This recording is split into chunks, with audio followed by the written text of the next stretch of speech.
Okay.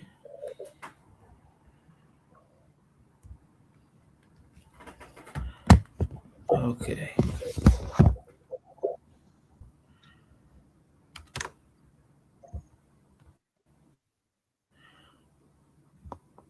Okay. Hello, everyone, dear colleagues, friends, and participants.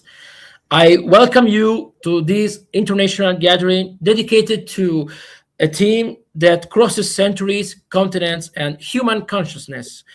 Diaspora as a living cosmology, as a woven fabric of memories, rituals, and identities that does not fade through movement, but rather finds in movement its generative force. Today, we are not here merely to analyze historical phenomena or social dynamics. We are here to listen to what diasporic communities can teach us about resilience, spirituality, and the human capacity to transform fracture into foundation, exile into sacred enclave, marginality into a principle of continuity.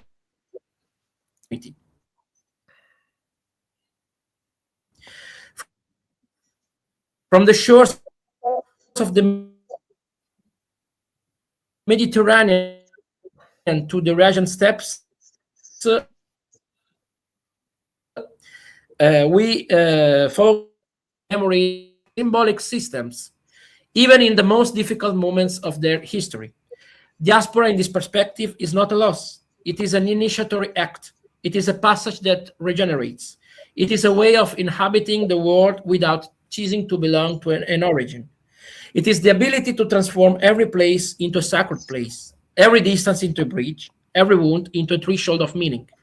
Our conference intends to explore three fundamental dimensions: the shared rules of resilience, which allow communities to survive, adapt, and be reborn; the forms of cultural and religious resistance, through which languages, rituals, and collective memories have continued to live even in dispersion; and the cosmological dimension of diaspora, understood as the construction of symbolic spaces that challenge homogenization and keep the world's reality alive.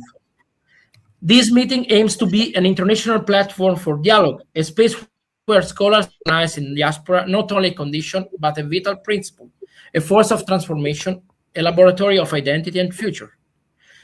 I wish to thank the institution accompanying this event, the patronage of Ordu University, and the Italian Society for the History of Religion with our president, Professor Giovanni Casadio, and my Center for Humanity Studies, Aliquid Historia Dignum, which I have the honor to represent like president.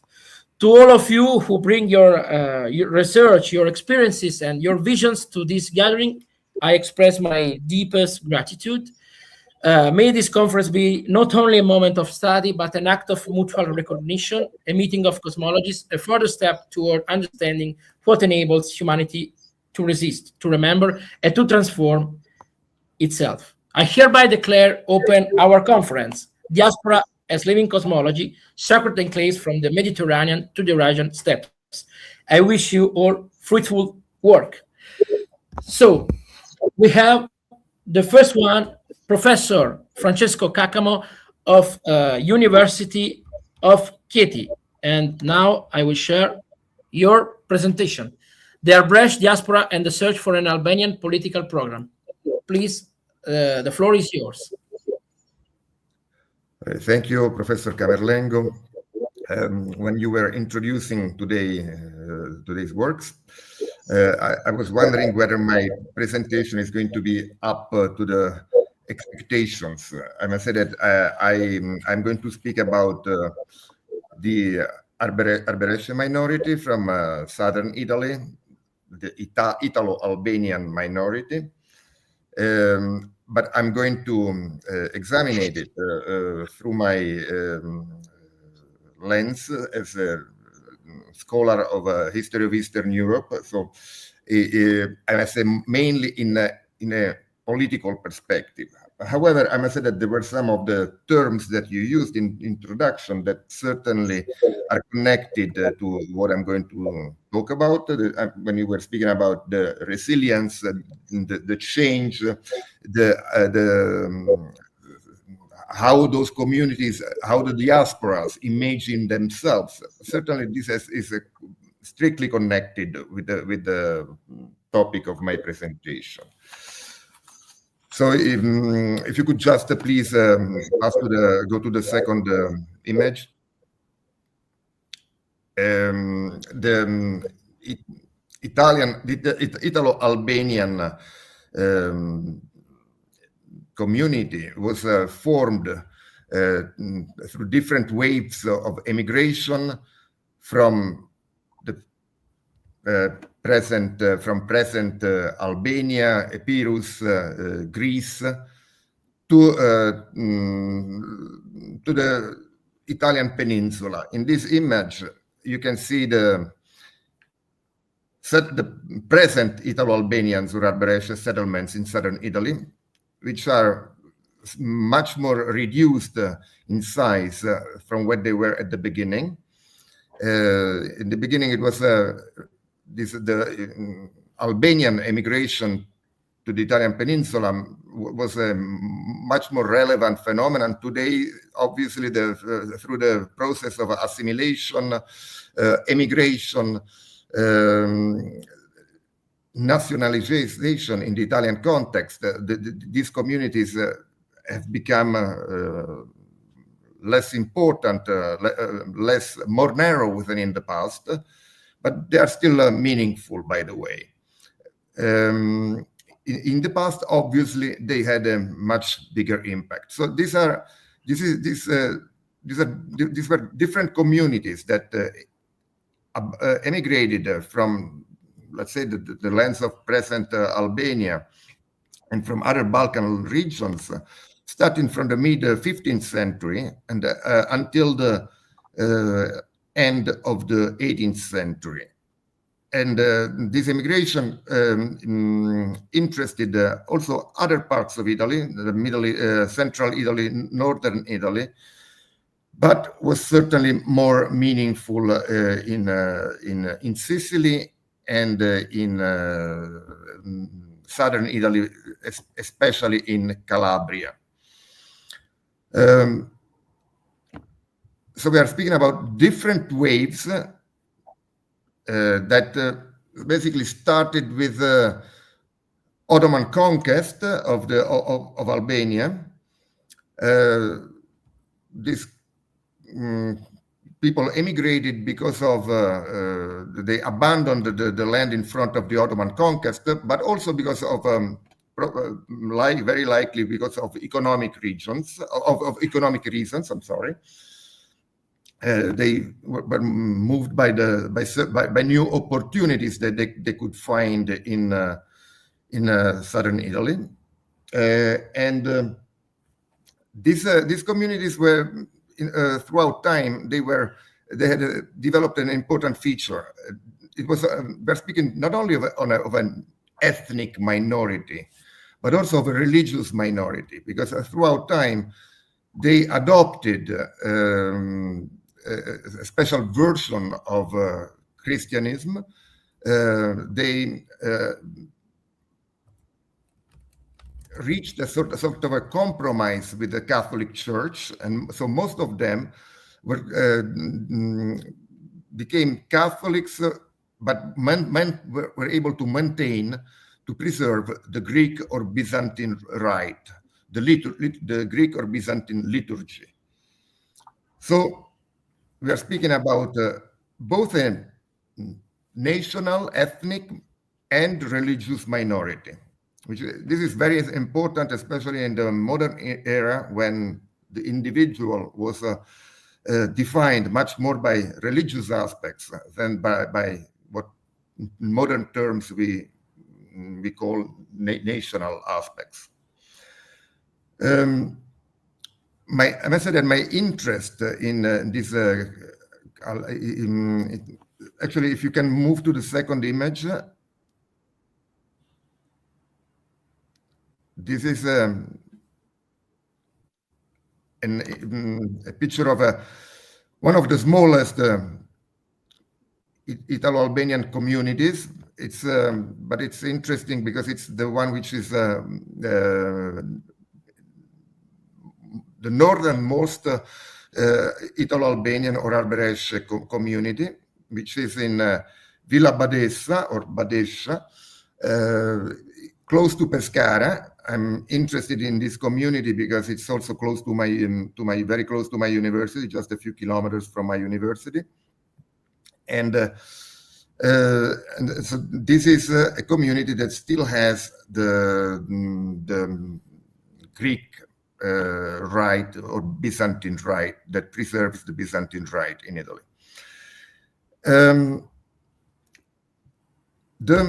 This immigration, I think what is very interesting about the Italo-Albanians or Arberesce is the fact that, as it often happens with diasporas, they were very sensitive to identitarian issues.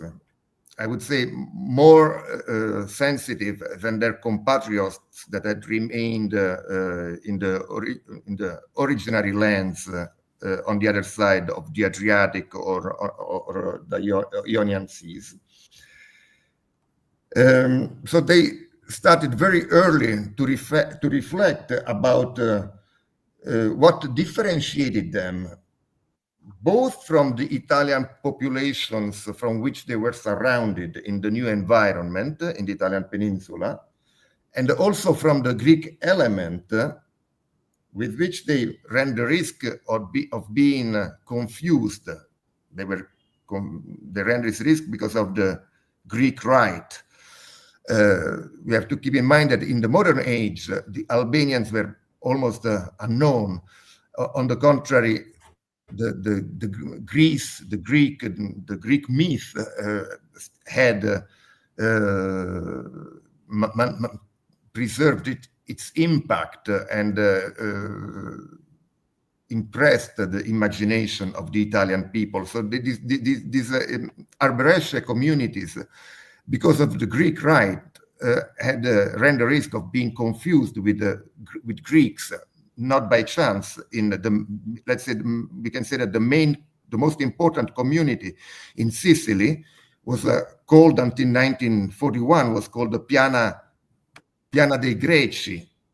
Only in 1941 they adopted the name of Piana degli Albanesi. So basically, they started what I would say was a process of nation building ante litteram, in advance compared not only to the Albanians from present day Albania, but also from other communities, from other nationalities throughout Europe. Already from the end of the 17th century on, they started to think about their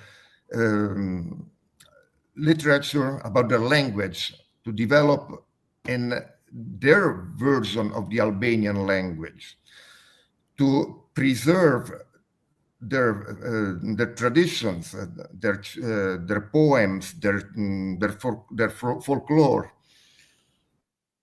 Also, they try to reconstruct their history, and as it often happens, the reconstruction, of history often was the creation of history, the creation of a myth about their own past, not only the reality, but also a myth about the past.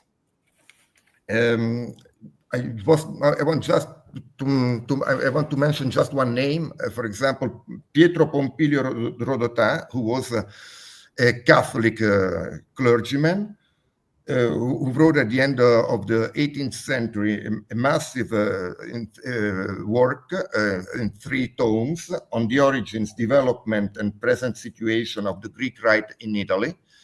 And if we read these volumes, we understand that the idea was to connect the Arberesce with the Greek rite, but at the same time to make clear that they were not Greeks. So already at the end of the 18th century, this idea was constant, was very important for the Italo-Albanians. And even with the passing of time, even with the Enlightenment, and later on with the Romanticism, I would say that the Italian Albanians, they continued this kind of work about their identity. But it's very important that when they spoke about Albania, about the Albanian nation, they always thought about the identity of the Italo-Albanians. They didn't know almost anything about Albania itself. For them, the Albania had finished with the conquer of the Ottoman Empire. From then on, from this moment, it had become basically barbaric land, a Muslim land, which at the time this was considered basically another civilization. So they did not identify at all with the Albanians, with the people on the other side of the Adriatic, with their compatriots. Things started to change only in the last decades of the 19th century. And I would say that there were two new phenomena, the developments that determined the conditions for change. The first new element was the Italian unification, the so-called Risorgimento. Italy became a single state. Then after, as you know, in 1861, the unification was proclaimed. Then Italy still had to solve some issues. And I would say that with the Great Eastern Crisis of 1875, 1878, this was the moment when the new Kingdom of Italy started for the first time to consider the problems in the Balkans. And they realized that had to play an active role in this region in order to preserve its interests. And so for the first time, the Italians started to wonder about the role of the Albanians, about how they could connect with these people, and also how they could, in some way, use them for their own purposes. The second development that's very important was the beginning of the Albanian national awakening, let's say the so-called Rilindia. The creation of the League of Prizren, which took place after the Congress of Berlin in 1878. So at this point, for the first time, the Albanians showed that they were trying to defend their interests against the surrounding nations, for the Serbs, the Greeks, the Bulgarians, and also they developed. They started to develop a debate about a cultural and political debate about their identity, about their language, and also about their position in the Ottoman Empire, about their future in the Ottoman Empire, what their position towards the Sultan and Constantinople had to be. So these factors influenced the Italian Albanians, and subsequently they started to get involved in Albanian politics and trying to support the Albanian patriots. I would say that there were two trends in the Italian Albanian society. One trend was more cautious in its approach towards the Albanian politics, and it is well represented by these newspapers by the newspaper, the journals in this image, in this picture. On the left, you can see the Fiamuri Arborit, which is in Albanian the flag of Albania, which was published by one of the leading, probably the leading cultural representative of the Italian Albanians in the 19th century. I'm speaking about Girolamo de Rada, who had an extremely important role as a poet. Here is you can see him in his young years on the right, but you can see it also in order to understand its importance. You can see it also in this mosaic. Is the guy which holds this long paper in here on the at the bottom on the down on the right, and this mosaic I found this mosaic in Skopje, in the capital of the Republic of North Macedonia, in the center of the city. Obviously, Skopje is a city divided by with a Slavic majority, but a very substantial Albanian minority, and so the Albanians have their own, not only their mosques, their monuments and so on, but also their national. They also have their national monuments, and I thought that it was very interesting that in this mosaic, in a fountain in the center of Skopje, there is this image of the most important representative of the Italian Albanians from the 19th century. So Girolamo de Rada has started already at the beginning of the 19th century his activity as at a cultural level, but only in the end of the century he started to develop an interest in political issues under the influence of the new phenomena that were emerging at the horizon. And so he created this journal, and he basically supported, for the first time he got in touch with some Albanians from Albania, and very likely he received some modest financing from them. And his idea was that he had to support the evolution of the political scene in Albania. He understood that the majority of the Albanians they wanted a development within the framework of the Ottoman Empire, and not a revolutionary approach against the Ottoman Empire.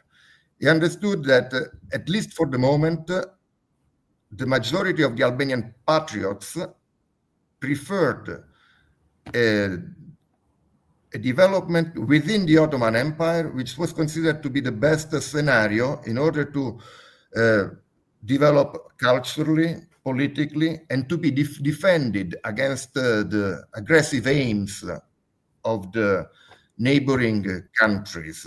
Again, Serbia, Greece, Bulgaria, even tiny Montenegro. So that was the main idea that De Rada supported in this journal, Fiamuri Arborit, and then that was later on supported by his a follower of his, Anselmo Lorecchio, in this other journal, which was much more sophisticated and lasted for a longer time, La Nazione Albanese, the Albanian Nation, which was published from the end of the 19th century until the beginning of the 20s of the 20th century. So I would say that this was the mainstream of the Arberesche scene, but there was also a different trend. If we can go to the other images, Nicola, to the next one. Yes. This is Anselmo Lovecchio, the editor of La Nazione Albanese. The next one also. Yes.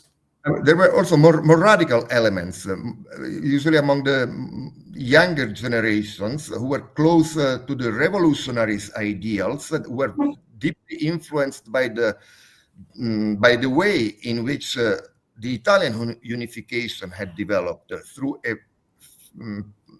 military fight against the Habsburg Empire. So in the same way, the Italians, let's say that the radical Italian Albanians, they thought that also the Albanians had to follow this path, this revolutionary path, this warlike path. They had to rebel against the Ottoman Empire and aim at immediate independence. So this was the other trend in the Arberèche society, or at least in the Arberèche elite. This image is one depicts these Italian Albanians that created some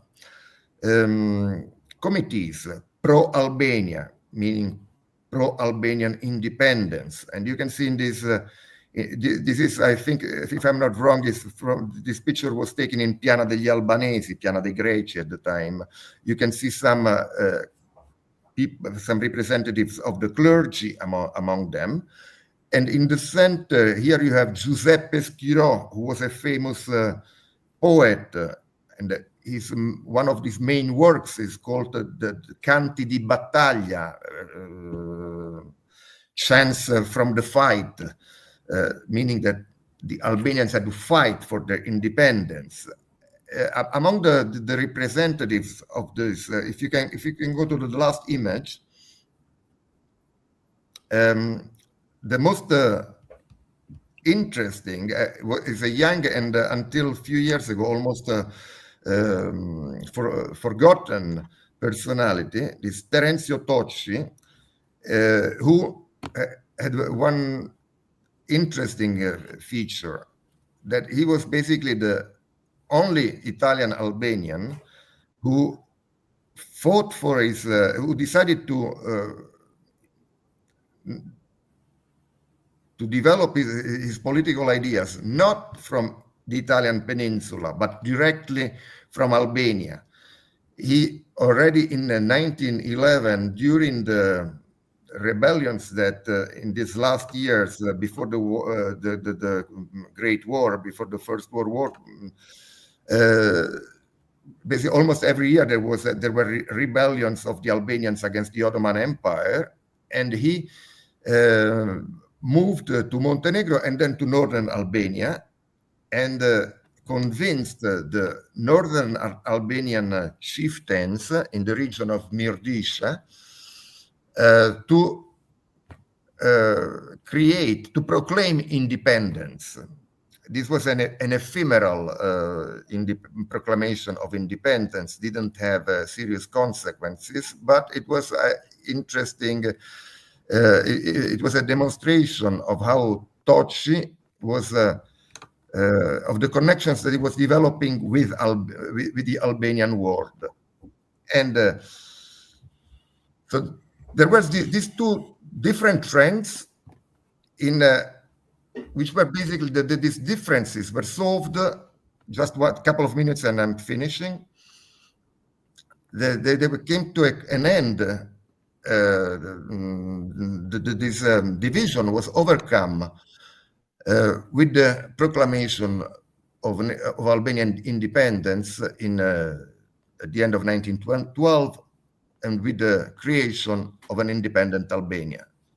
In the moment when the Albanian state became a reality, although for the moment a rather weak reality, the Italian Albanians basically unified, overcame their divisions and unified in support of this Albania.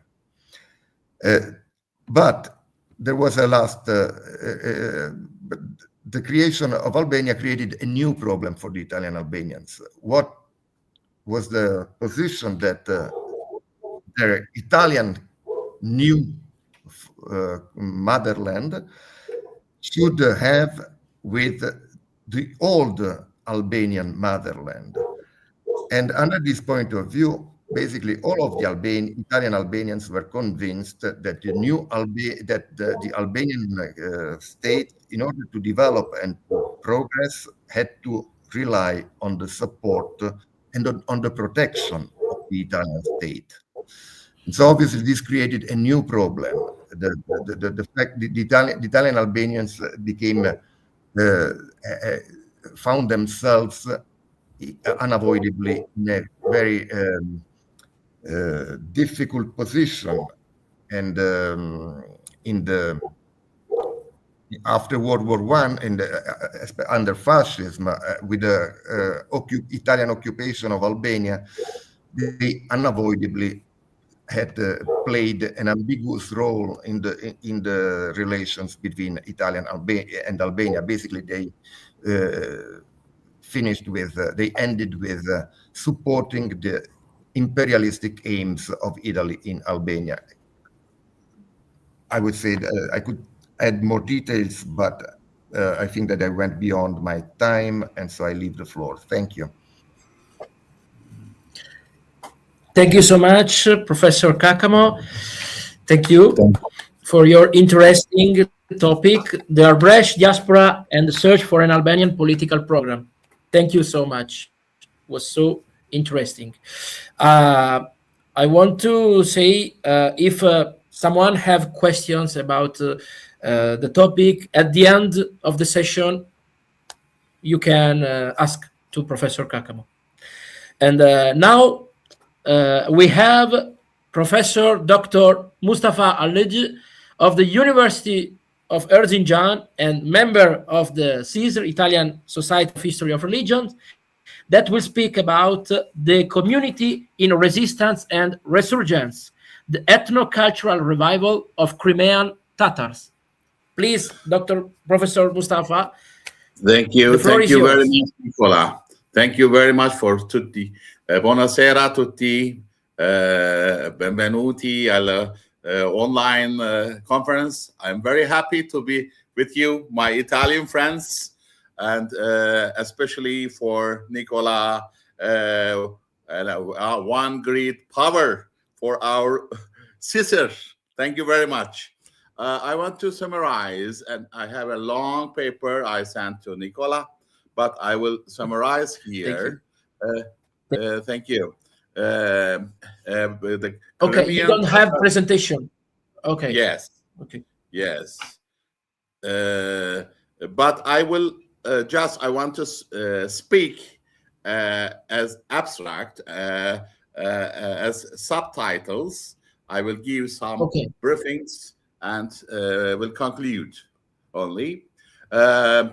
In 1944, there was a deportation because the Soviet authorities under Joseph Stalin forcibly deported the Crimean Tatar population from Crimea within a single night. This action was not merely a security measure, but a deliberate political strategy aimed at removing an entire people from their historical homeland. The deportation sought to dismantle Crimean Tatar demographic presence and erase their cultural and historical ties to the peninsula. Collective traumatic sufferings. There's another subtitles we can summarize as the deportation resulted in widespread suffering, with tens of thousands of Crimean Tatars dying from hunger, disease, and harsh environmental conditions during exile. These experiences created a deep collective trauma that has been transmitted across the generations. The memory of deportation became a central element of Crimean Tatar for creation of surviving identity and a collective consciousness. So there was a life in exile. Despite severe living conditions and geographical dispersion, Crimean Tatars made significant efforts to preserve their ethno-cultural identity in exile.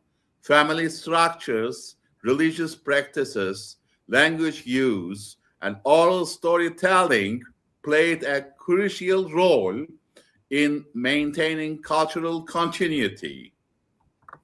Exile thus became a space not only a loss, but also a resistance.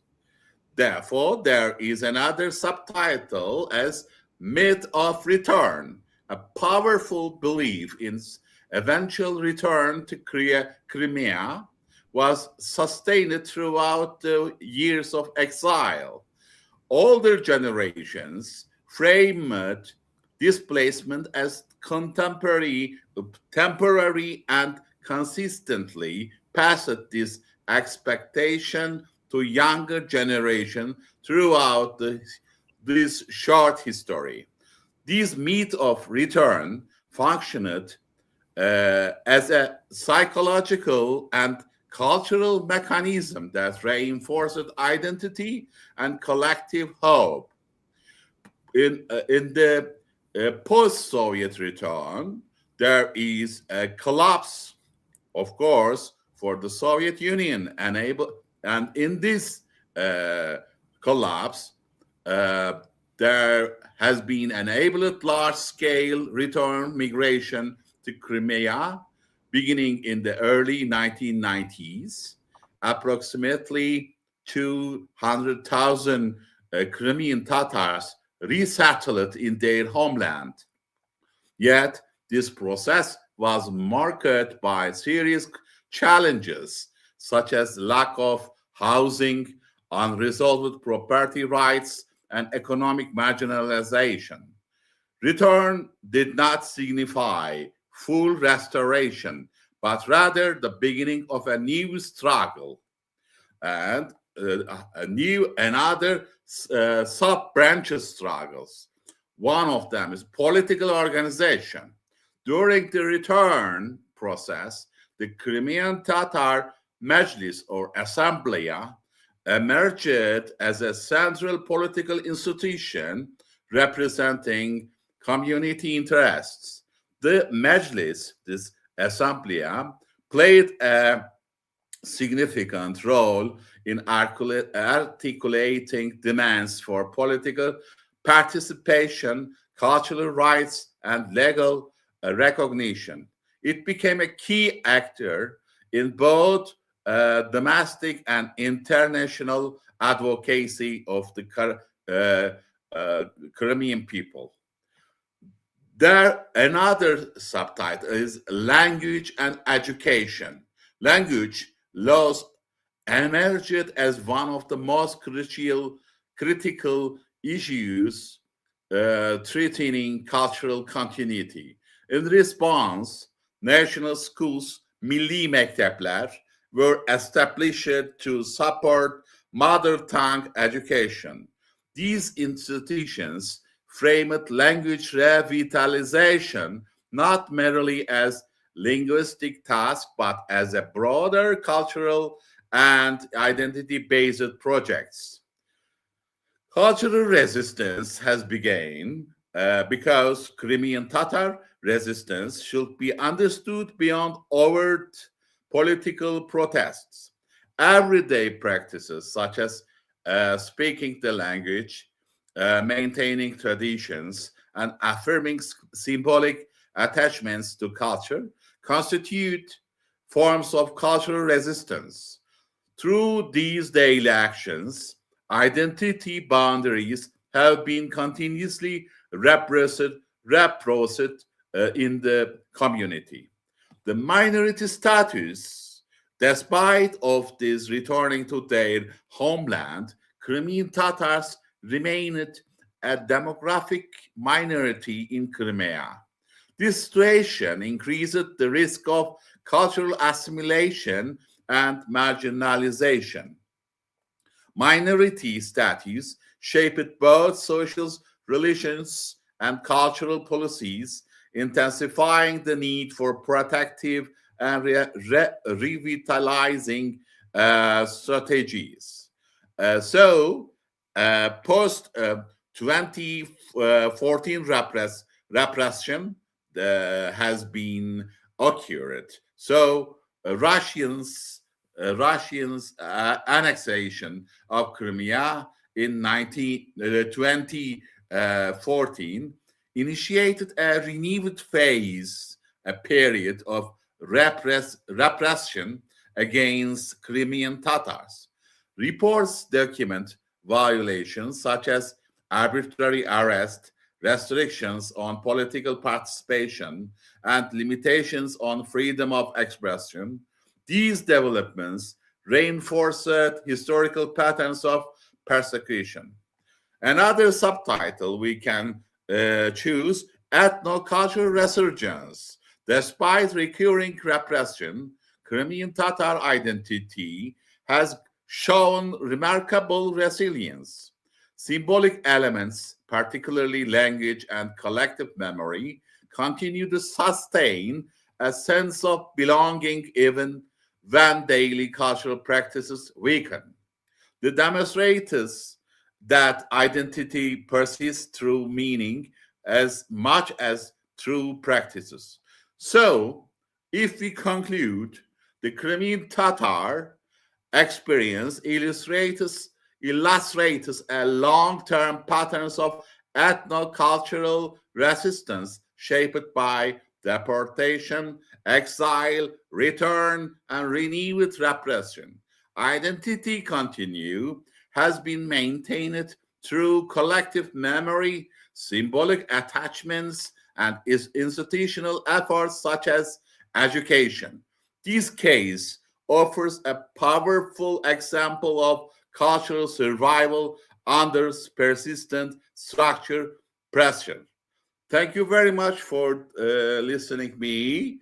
I want to shorten my paper, but I have a long, approximately 20 pages, so you can see whatever I wanted to mean. Thank you very much for your listening. Thank you so much, Professor Mustafa, for your presentation.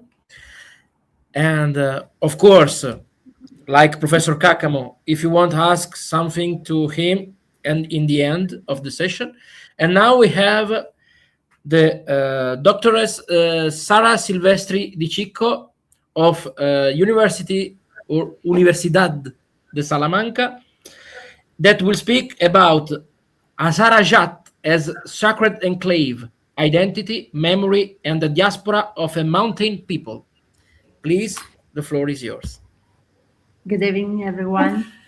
I have chosen to present in my mother tongue, in Italian, and I hope no one will mind. So, quando pronunciamo noi la parola Hazara, non evochiamo soltanto un'etnia, ma una minoranza. È un frammento molto complesso della tessitura afghana. Pronunciamo forse, anche senza rendercene conto, il nome di una delle più straordinarie esperienze umane di costruzione identitaria attraverso il territorio. Parliamo di un popolo che non ha semplicemente abitato le montagne e le abita tuttora, ma le ha interiorizzate, le ha trasformate in un codice simbolico, in un linguaggio, in una cosmologia. Un popolo che ha fatto della verticalità un modo di stare al mondo, della durezza del paesaggio un principio di coesione e della marginalità una forma di resistenza culturale. Gli Hazara vengono spesso definiti come un popolo di soglia, ma questa soglia non è un confine tracciato su una mappa, è una condizione esistenziale, è la soglia tra Asia centrale e un mondo persiano, tra sciiti e tra tradizioni sciite e pratiche locali, tra genealogie composite e una sorprendente capacità di autoriconoscimento. È la soglia tra ciò che è stato e ciò che continua a essere continuamente reinventato. è la soglia quindi tra il radicamento e la diaspora. Le loro origini, lo sappiamo tutti, non sono univoche, ma sono un mosaico di incontri, di stratificazioni, di presenze mongole, turche, persiane e presenze locali. Ma ciò che davvero definisce gli Hazara non è la genealogia, è il modo in cui hanno trasformato un territorio in un principio di identità. Non è la discendenza, ma la relazione, non è il sangue, è il paesaggio. Quindi oggi vorrei accompagnarvi in un percorso che non è soltanto storico o antropologico, ma è profondamente simbolico, a mio avviso. Un percorso che ci permette di comprendere come l'Hazarajat, questo altopiano remoto e magnifico, sia diventato nel tempo un'enclave sacra, un luogo che non si limita a esistere nello spazio, ma che vive nella memoria, nella diaspora e nella coscienza collettiva di questo popolo. L'Hazarajat è un altopiano montano situato nel cuore dell'Afghanistan centrale e definirlo così significa anche ridurlo a una descrizione geografica, perché in realtà l'Hazarajat è un mondo a sé, un sistema di valli profonde, altipiani remoti, catene montuose che si susseguono quasi come se fossero delle onde pietrificate. È un territorio che ha imposto dei ritmi, delle forme di vita e delle modalità di relazione. La montagna per gli Hazara non è un ostacolo, è una maestra, è la verticalità che insegna la resistenza, è la durezza che educa alla coesione, è l'isolamento che genera anche la comunità. In un certo senso l'Hazarajat non è un luogo da abitare, è un luogo che abita la comunità. È un paesaggio che plasma l'immaginario, che modella la memoria e diventa quindi una matrice identitaria. Quando parliamo della sacralità dell'Hazarajat dobbiamo liberarci immediatamente da quell'idea, forse troppo occidentale, troppo legata a un certo immaginario religioso, che il sacro coincida con un tempio, con un santuario o comunque con un luogo che è delimitato da mura e rituali codificati. L'Hazarajat e nell'Hazarajat il sacro non si concentra, si diffonde, non si isola ma permea. Non si manifesta in un edificio, ma in un modo di abitare il mondo. È una sacralità antropologica, quotidiana, incorporata nei gesti, nei ritmi, nelle relazioni. È sacro ciò che custodisce, ciò che protegge, ciò che permette la continuità della comunità e della memoria. In questo senso, quindi, questo territorio è un territorio sacro perché ospita un culto. È sacro perché è il culto. È sacro perché è il luogo in cui la comunità si riconosce, si rigenera, si racconta. È sacro perché è il grembo che ha accolto le generazioni, il rifugio che ha protetto nei momenti di persecuzione, il paesaggio che ha dato forma a un'identità. Nelle case tradizionali Hazara questa sacralità diffusa si trova in più espressioni della vita quotidiana. Sicuramente l'espressione più profonda è nel fuoco domestico. Il fuoco non è soltanto un elemento funzionale, è il centro del mondo. Attorno al fuoco si cucina, si narra, si ascolta, attorno al fuoco si trasmettono le genealogie, si ricordano gli antenati, si condividono storie di migrazione, di resistenza e di sopravvivenza. Il fuoco è un archivio vivente, è un luogo di memoria che non conserva documenti ma le voci, è un punto di gravità simbolica dove tutto converge verso di esso, tutto riparte da esso. Il villaggio è spesso costruito in una posizione elevata e non è soltanto un insieme di case, è un microcosmo protetto, un piccolo universo ordinato secondo logiche che intrecciano necessità e simbolismo. La posizione elevata non è solo una scelta difensiva, è un modo di affermare una presenza, di guardare il mondo dall'alto, di stabilire un rapporto verticale con il paesaggio. Il villaggio è un organismo collettivo, un corpo sociale che respira insieme, che si muove insieme, che si difende insieme. È un luogo per cui la comunità non è un concetto astratto, ma è una realtà tangibile, quotidiana, vissuta. Le montagne non sono barriere, diventano custodi, delimitano uno spazio percepito come proprio, distintivo e significativo. Quindi le montagne proteggono, ma allo stesso tempo ricordano la fragilità della vita umana.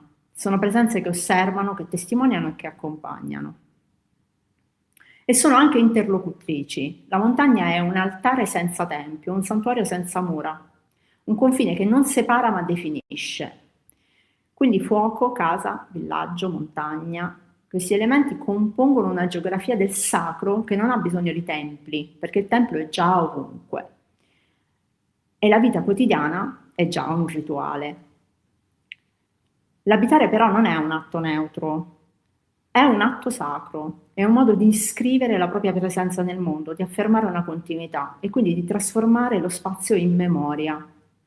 In questo senso, la Sarajat non è soltanto un territorio, è un sistema simbolico, un luogo in cui il sacro non si manifesta attraverso l'eccezionale, ma attraverso l'ordinario.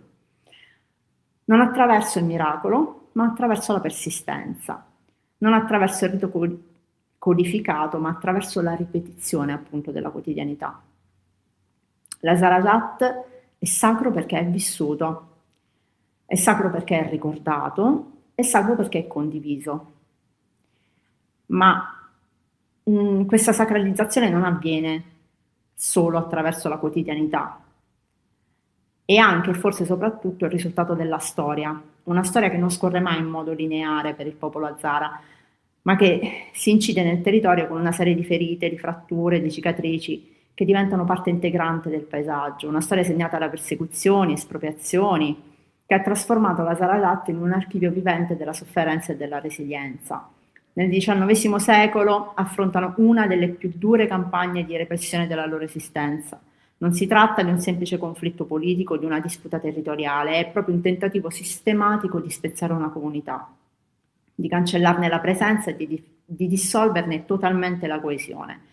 Migliaia di uomini vengono uccisi, deportati, ridotti a schiavitù, le donne e i bambini vengono dispersi, venduti e costretti a lasciare le loro case, interi villaggi vengono svuotati, le terre confiscate.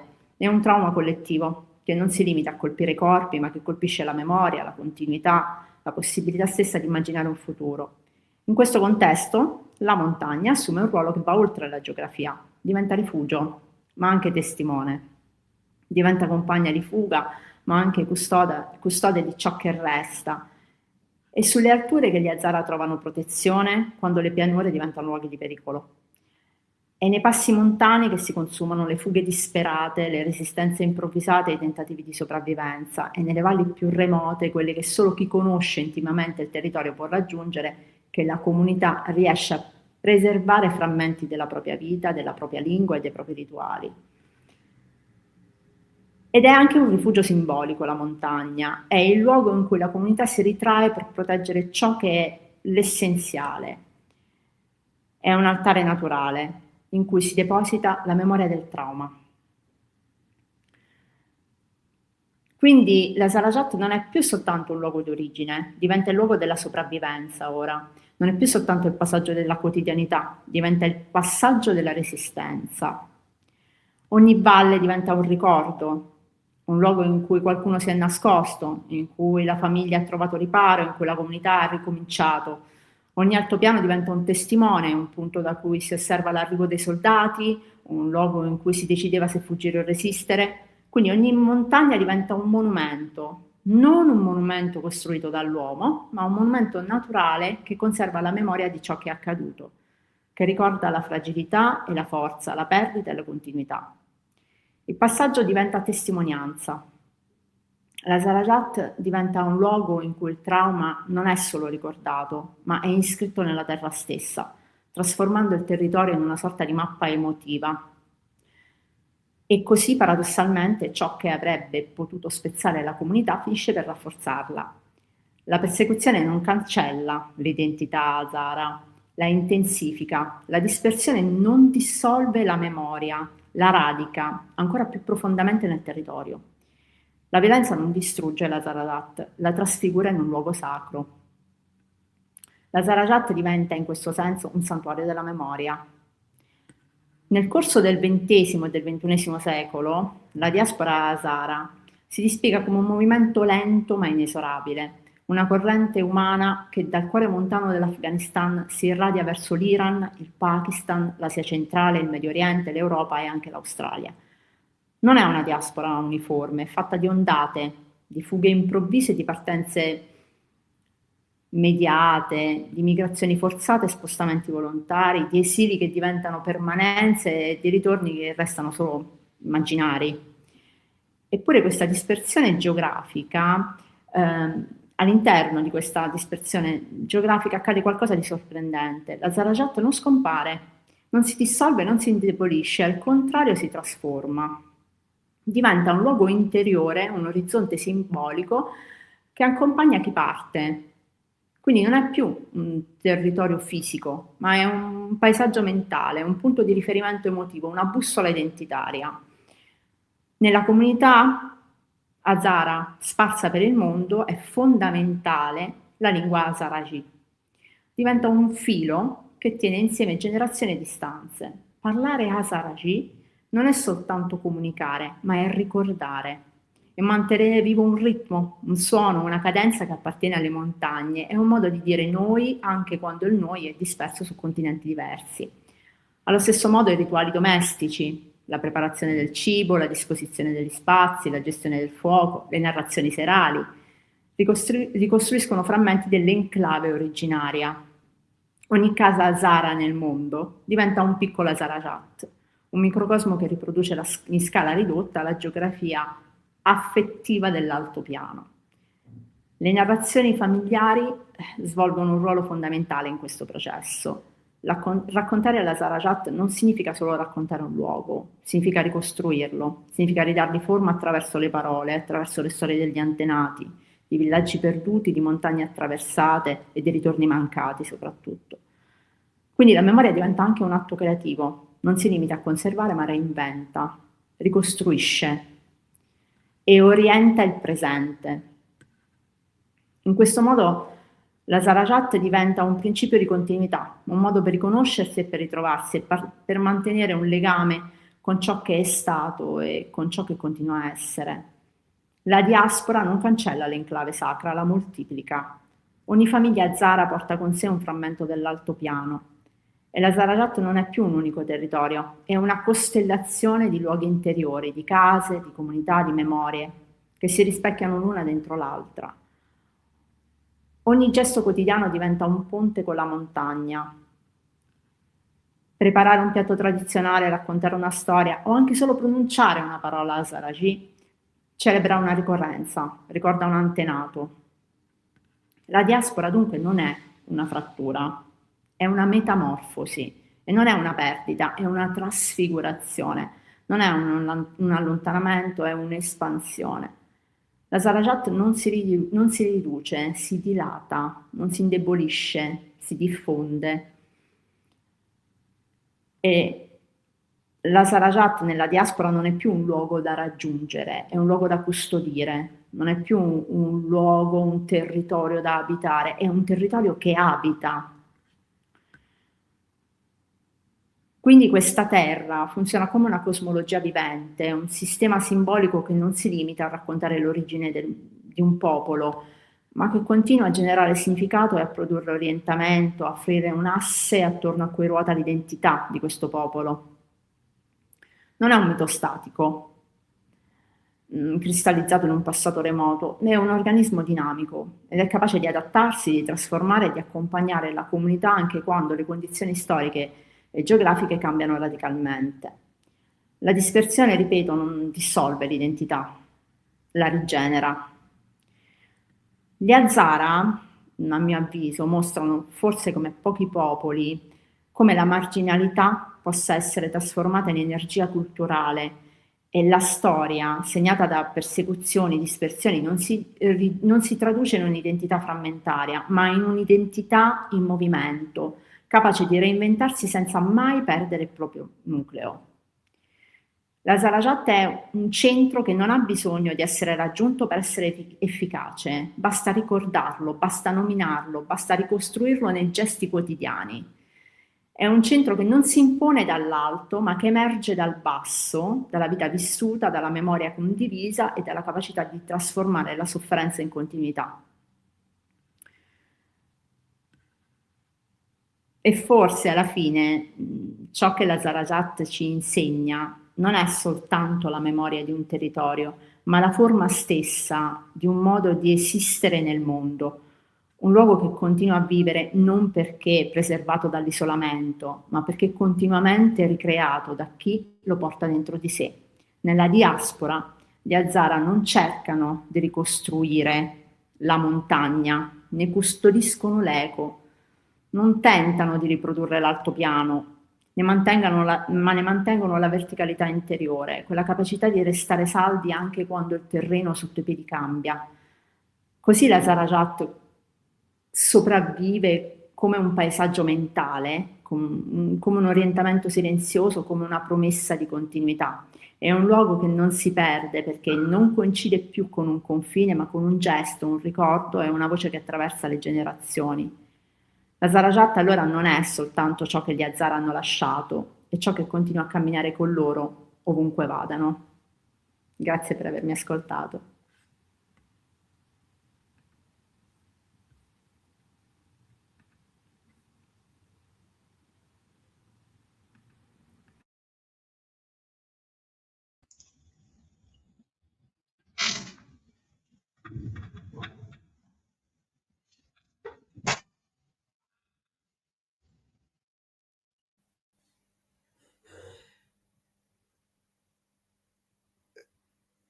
Nicola, forse devi mettere l'audio.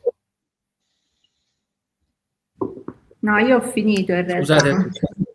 No, Io ho Nicola. continuato a parlare senza audio, quindi scusate. Ringrazio di nuovo, thank you so much to the Dr. Sara Silvestri di Cicco for your interesting topic. And now we have the Professor Fabio Grassi of Sapienza University of Rome that will speak about the price of integration, the North Caucasian diaspora in the late Ottoman Empire and in modern Turkey. Please, the floor is yours. I will share your presentation now. Thank you very much. Thank you for organizing this intriguing conference. I have to stress that whatever I will share with you would require a long and detailed footnotes. This is an important point. For example, at least one is necessary.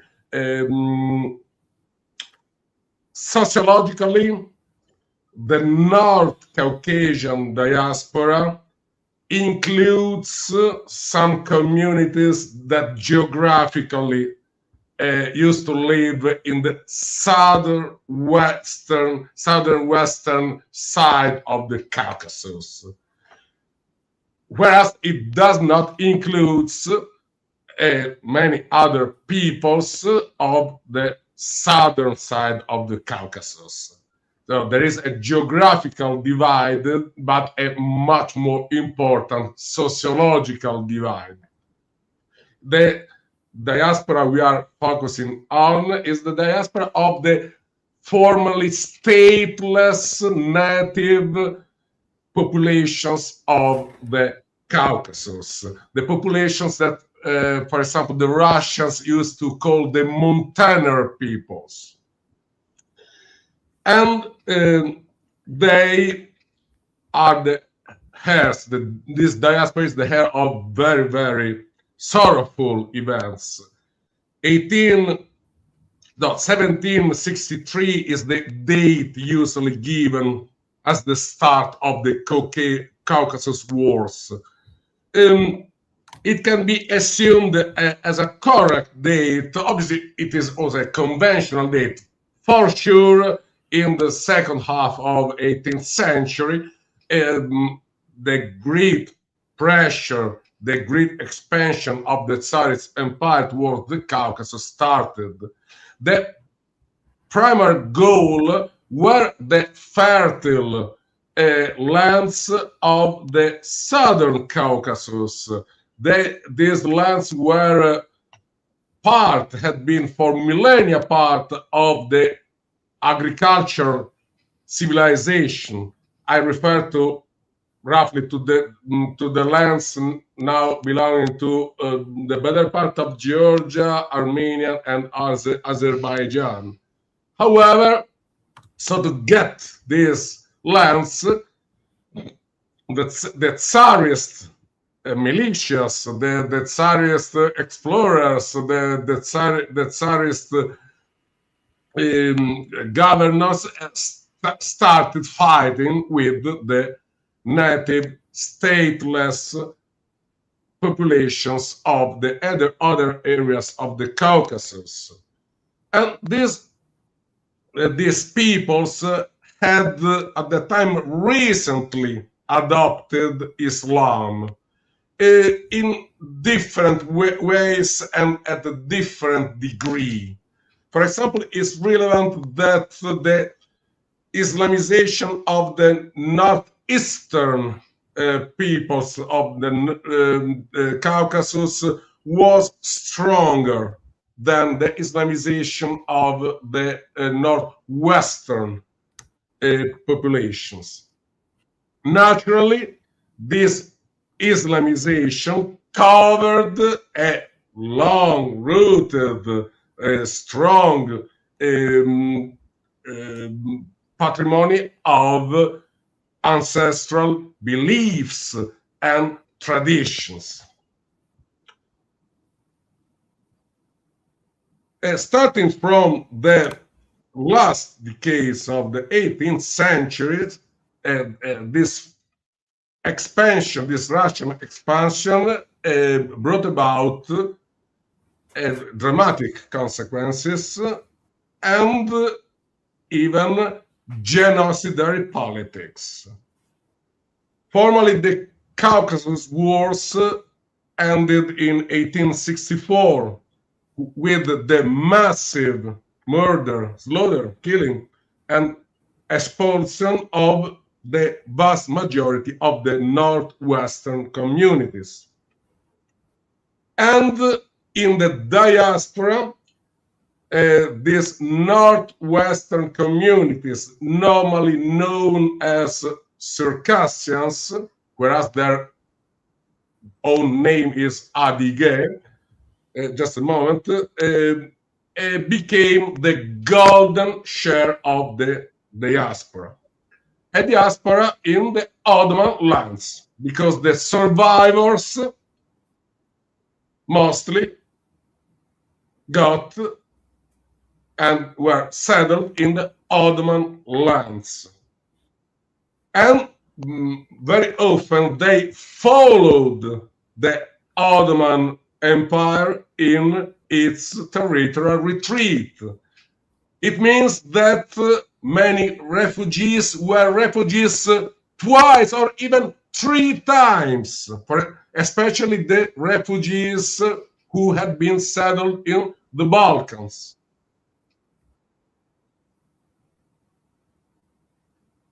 Now we can shift to the following slide. This is the Humber cross representing Khabze. Khabze is a key word about the Circassian and, broadly speaking, the Caucasian diaspora world. It is discussed if Khabze indicates only the customary law, the code of ethics of these people, or it encompasses the religious beliefs. I'm not an expert, and obviously I cannot decide which scholar is right. I feel that, as usual among these peoples, there was a strict connection between the religious creeds, religious beliefs, and the customary law. There was an osmosis between the overworld, the underground world, the gods, the goddesses, the semi-gods, the heroes, and they were and the daily life, because this set of beliefs acted as sample, as model. If we must indicate the so-called religion of the Circassians to an experienced eye, because I'm not an expert on religion, it is a very standard set with a supreme God,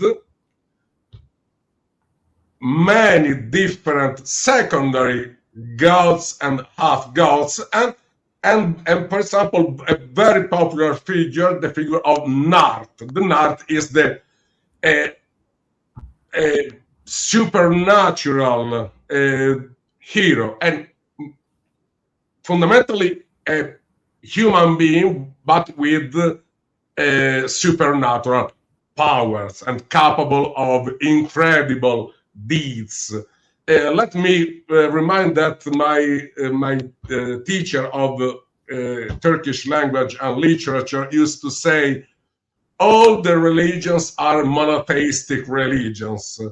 I incline to add that all the religions are both monotheistic and polytheistic, because generally, as far as I've learned, I've understood, so many people believe in a supreme God and then in a hierarchy of secondary, extraordinary entities and deities. So, for sure, Khabze is the set of the customary law of the code of ethics, where respect, honor, hospitality are fundamental pillars. And really, I cannot inquire, I cannot say if in this we can find some particular features in these peoples, because I think that we can find very similar attitudes, a very similar set of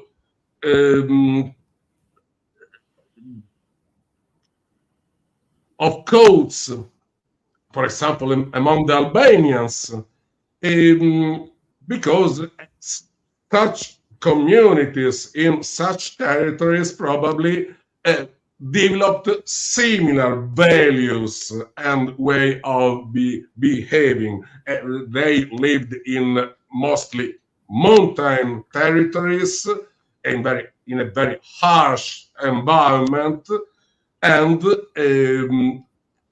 for example, as far as honor is concerned, they used to have very long and bloody feuds. Indeed, Islam and later diaspora were a way of merging. These communities merged. First of all, for the impulse of diaspora, of Islam, the Islamic preachers and Islamic leaders fought against the bloody feud, because such bloody feuds hampered and harmed the unity that was necessary to try to resist to the Tsarist Russian invasion. The great operation implemented in 1862-64 was definitely a genocide. According to all the acknowledged ways that the term genocide is defined, it was a genocide. Besides Tsarist census of 1897 recorded on less than 10% of native population in the territories of northwestern Caucasus. This map shows the distribution of the Caucasian diaspora, and the green points refers to the Circassians. So you can observe that really the Circassians became the golden share of the diaspora, and during the diaspora absorbed some littler communities, that, for example, communities that had lost most of their members due to the eradication due to the bloody eradication from their lands implemented by the Tsarist Empire. These refugees were welcomed by the Ottoman governments. The Ottoman governments liked the incoming of Muslims because the national risorgimentos of the Christian communities had started. For the first time in the eyes of the Ottoman establishment, the fact that in many areas the Muslims were a minority had become a problem. For long centuries it had not been a problem. Now it was a problem. So they were welcome, and for sure they integrated as Muslims. They were Muslims because the basic main identity factor in the Ottoman world was religion. They were muhajir. They were Muslim refugees, and were immediately, automatically part of the Muslim community in a world where the ethnic factor had very little importance. And they, for example, were integrated in the state, in the army, especially in the army, and they became a powerful lobby in the Ottoman state, especially in the Ottoman army, in the last decades of the Ottoman Empire. And the great turning point was the death of the Ottoman Empire and the birth of the Republic of Turkey, because the founder of the Republic wanted this new community, mostly a community of survivors, to be Turkish nation. So the many different Muslim communities living in the territories of the newborn Republic of Turkey were urged to become, to be in the public space, Turks. Very shortly, I can say I devoted some works to these developments. Very shortly, we can say that the powerful Caucasian diaspora, Caucasian lobby accepted it and successfully integrated. What was the price of this integration? Disappearing. This is the paradox. And now it is very difficult to make an estimation of the Caucasian diaspora. Roughly speaking, we can say that there are three groups. there are Turkish citizens that who are aware of having a share of Caucasian ancestors, but they don't care about it. And probably they are the majority. Besides, probably at least 20 millions of Turkish citizens have at least one Caucasian ancestor. At least 20 millions, probably much more. Then there is a second group that cherishes this Caucasian origin, but doesn't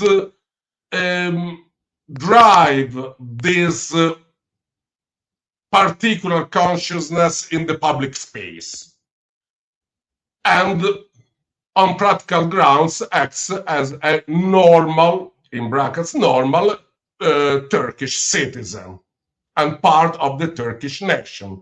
And in many cases, this individual sincerely doesn't feel any contradiction, any dilemma, any problem. Then there is a little share of committed Caucasian origin intellectuals, militants, and even individuals who fight for a public recognition of their identity and of their history. For example, claim for the teaching of this language, because one of the prices of the integration is that Adige, the language of the Adige, of the Circassians, has been included in the list of the languages in danger. So really, what is the widespread feeling in Turkey? The Circassian, broadly speaking, Circassian, she can be a Chechen, an Abkhazian, the Dagestani, Ossetian, but broadly speaking, the Circassian is the policeman, is the public employee, he is a faithful and perfectly integrated citizen. But for long decades, the price was silence.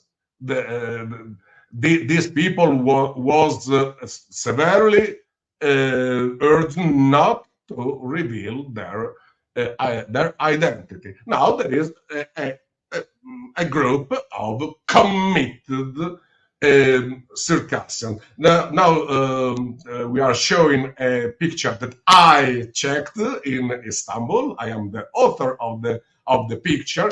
21st May 1864. The poster in Turkish.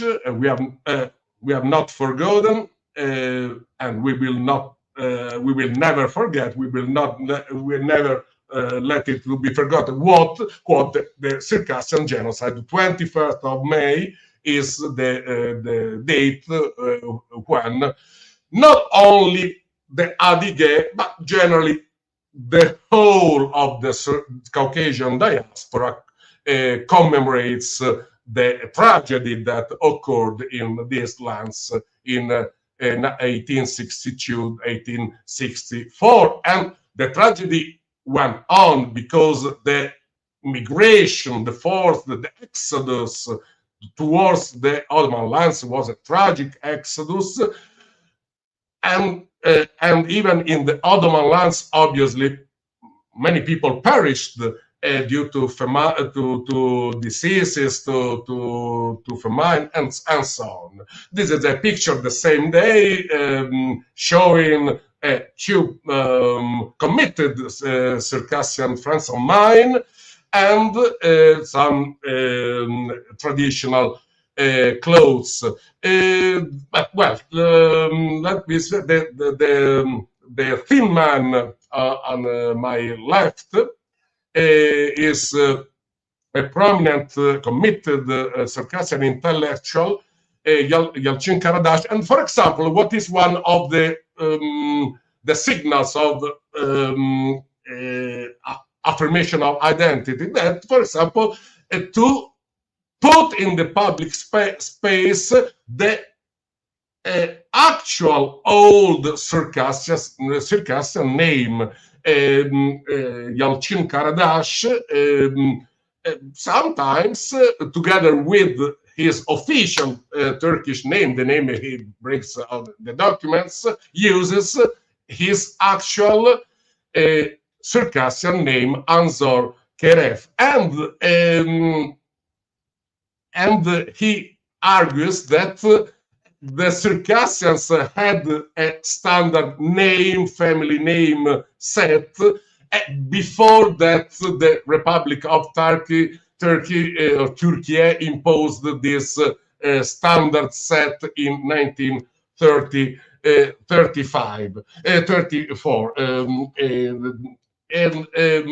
So now there is a revival of the Circassian culture, and with the revival, for example, of some prominent aspects of these traditions, and for this reason, the last slide that we show is a slide showing a dance.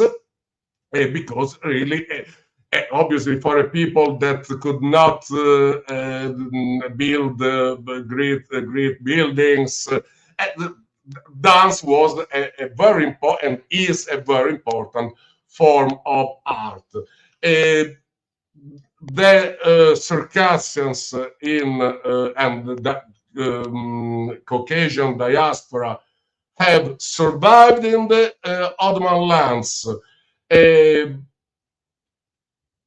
have integrated with the local Muslim communities, mainly in the private sphere, have cherished their own identity and for example, the set of beliefs, the ancestral religion, we can say, and now some brave, committed intellectuals are striving this tradition not to fade away. Thank you.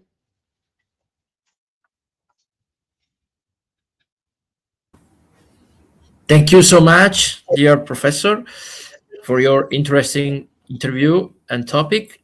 And now we have Professor Yetkin Karaoğlu. Can you hear me now? Yes, dear professor, I'm here. Can you hear me? Okay.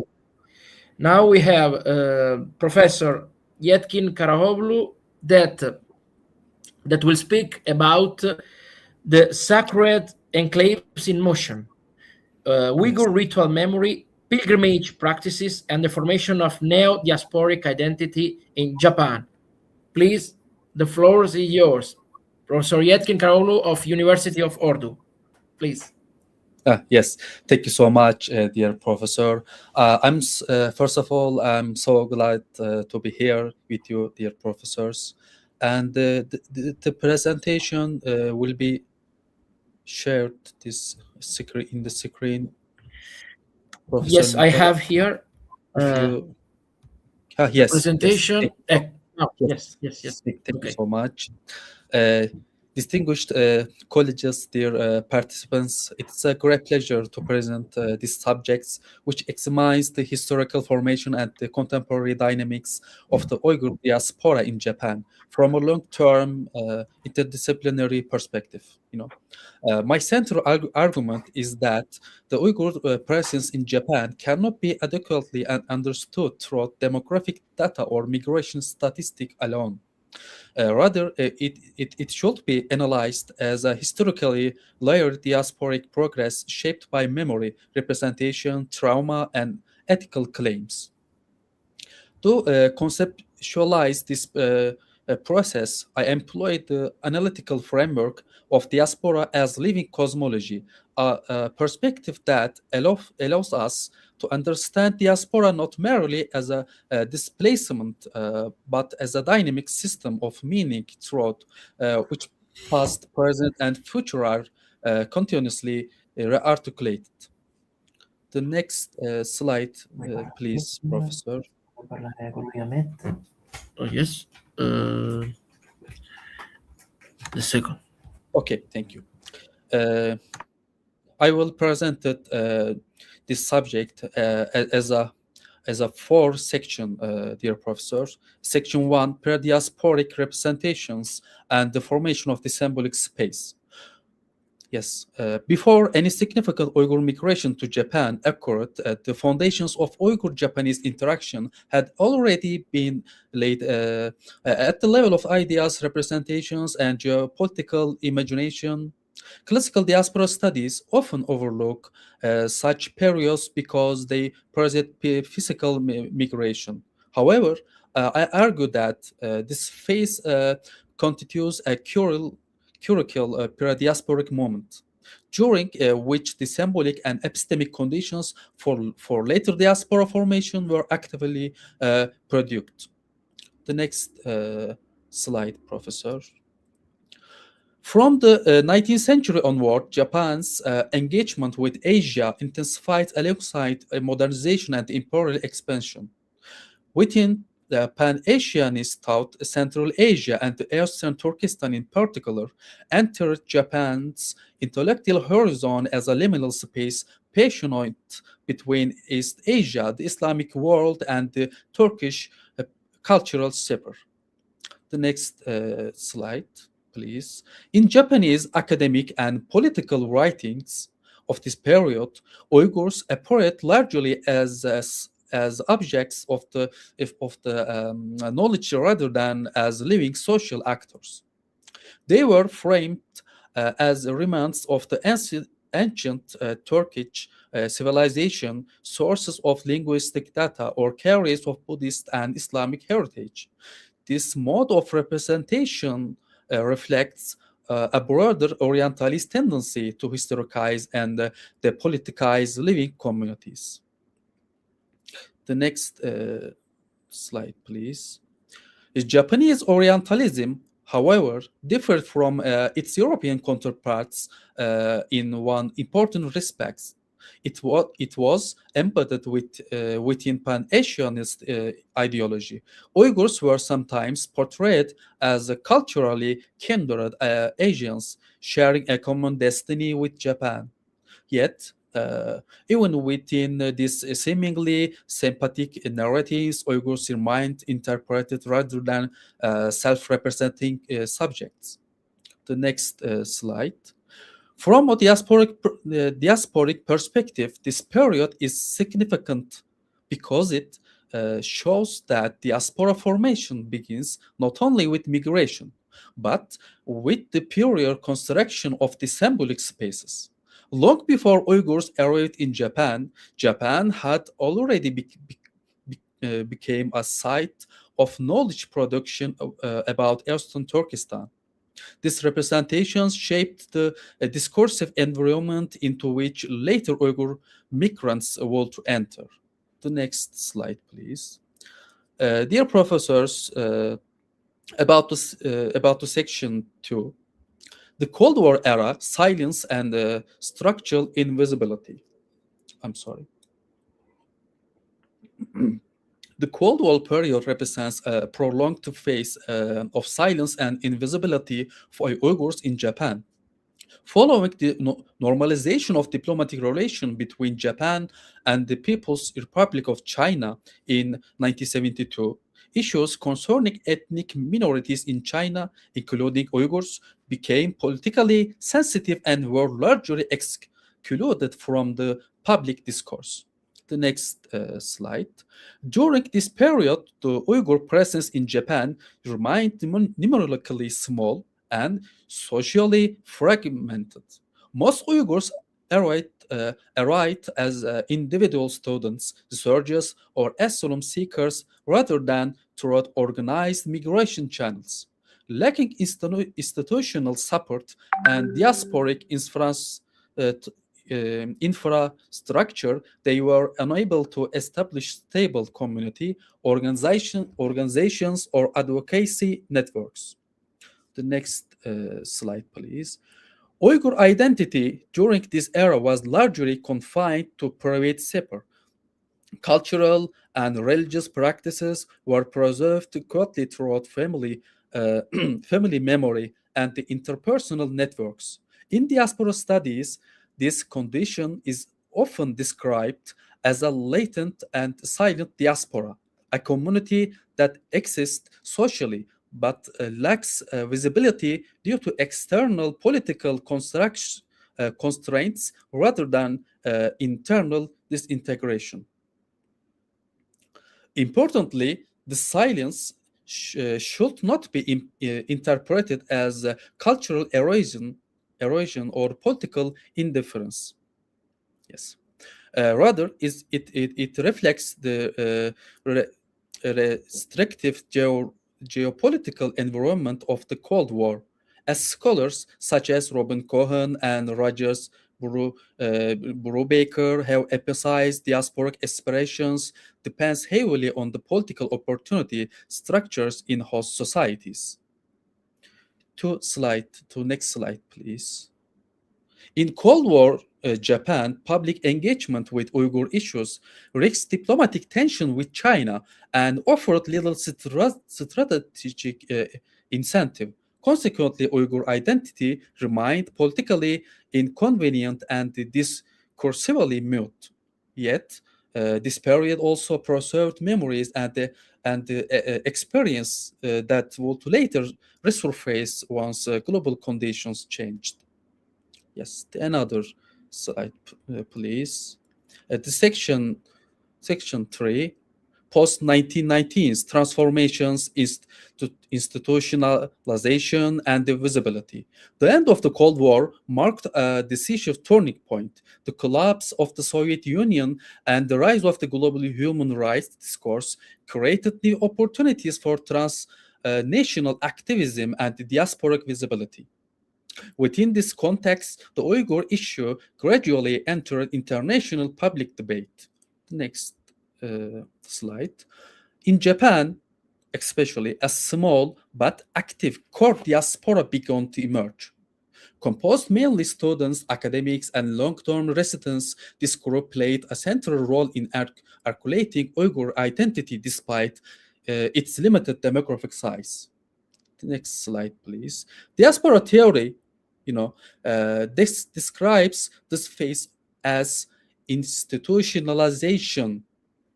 The process throughout which the dispersed individuals from organizations, cultural associations, and advocacy networks. In Japan, Uyghur institutionalization took the form of community gatherings, cultural events, and educational activities aimed at preserving language, memory, and the religious tradition. The next slide, please. At the same time, Uyghur organizations adopted an outward-facing strategy. They engage with Japanese civil society, academic institutions, and international human rights networks throughout conferences, public lectures, and collaborative research activities. The other one, the Uyghur experience, were increasingly framed in the language of the universal rights, religious freedom, and the cultural survival. The next slide, please. The dual orientation in internal consolidation and eternal engagement illustrates a key insight of the contemporary diaspora studies.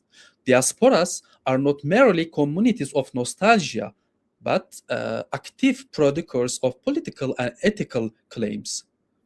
In the Japanese context, this transformation was facilitated by a strong civil society and expanding human rights discourse, even as geopolitical sensitivities persisted. The other slide, please, dear professor. The other section, trauma, memory, and diaspora as living cosmology, the special one. in this section.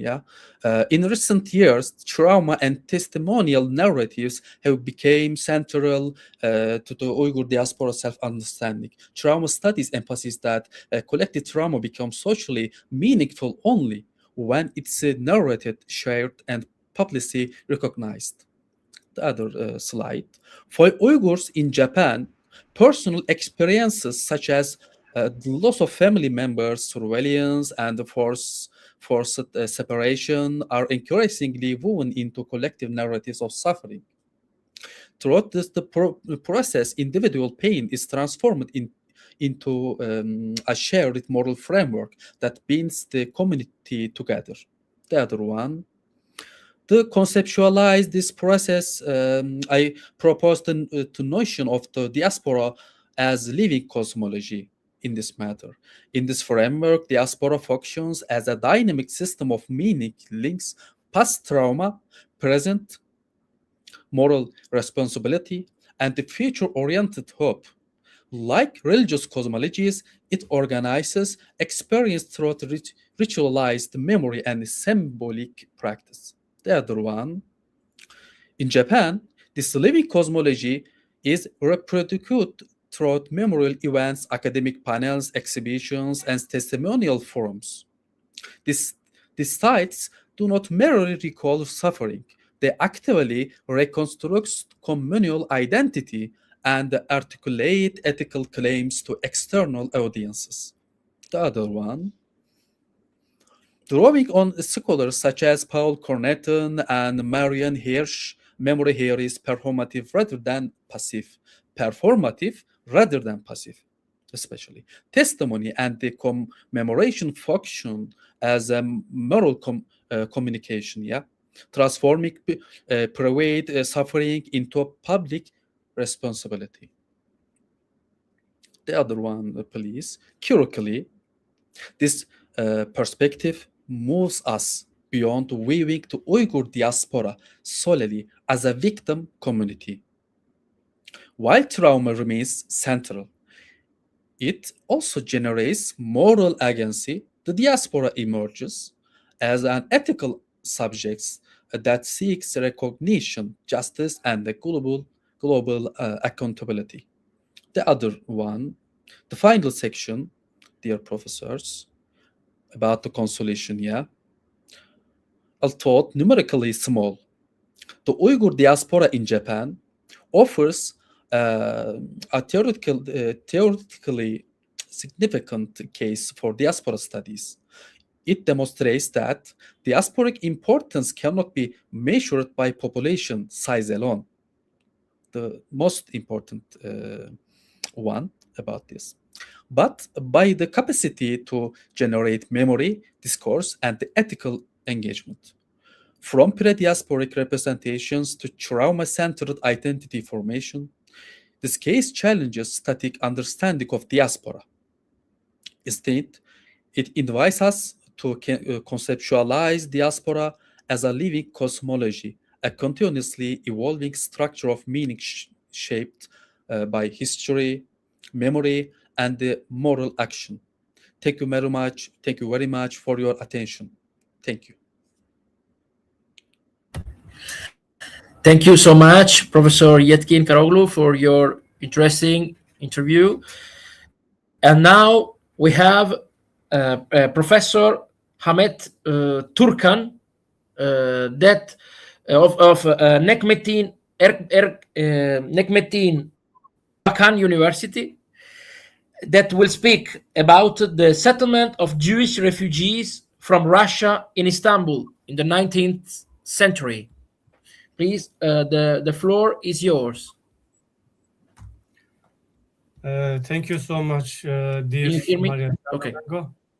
And I am very happy with you. And now, I would like to mention about immigration from Russia to Ottoman. And I'd like to screen my screen share.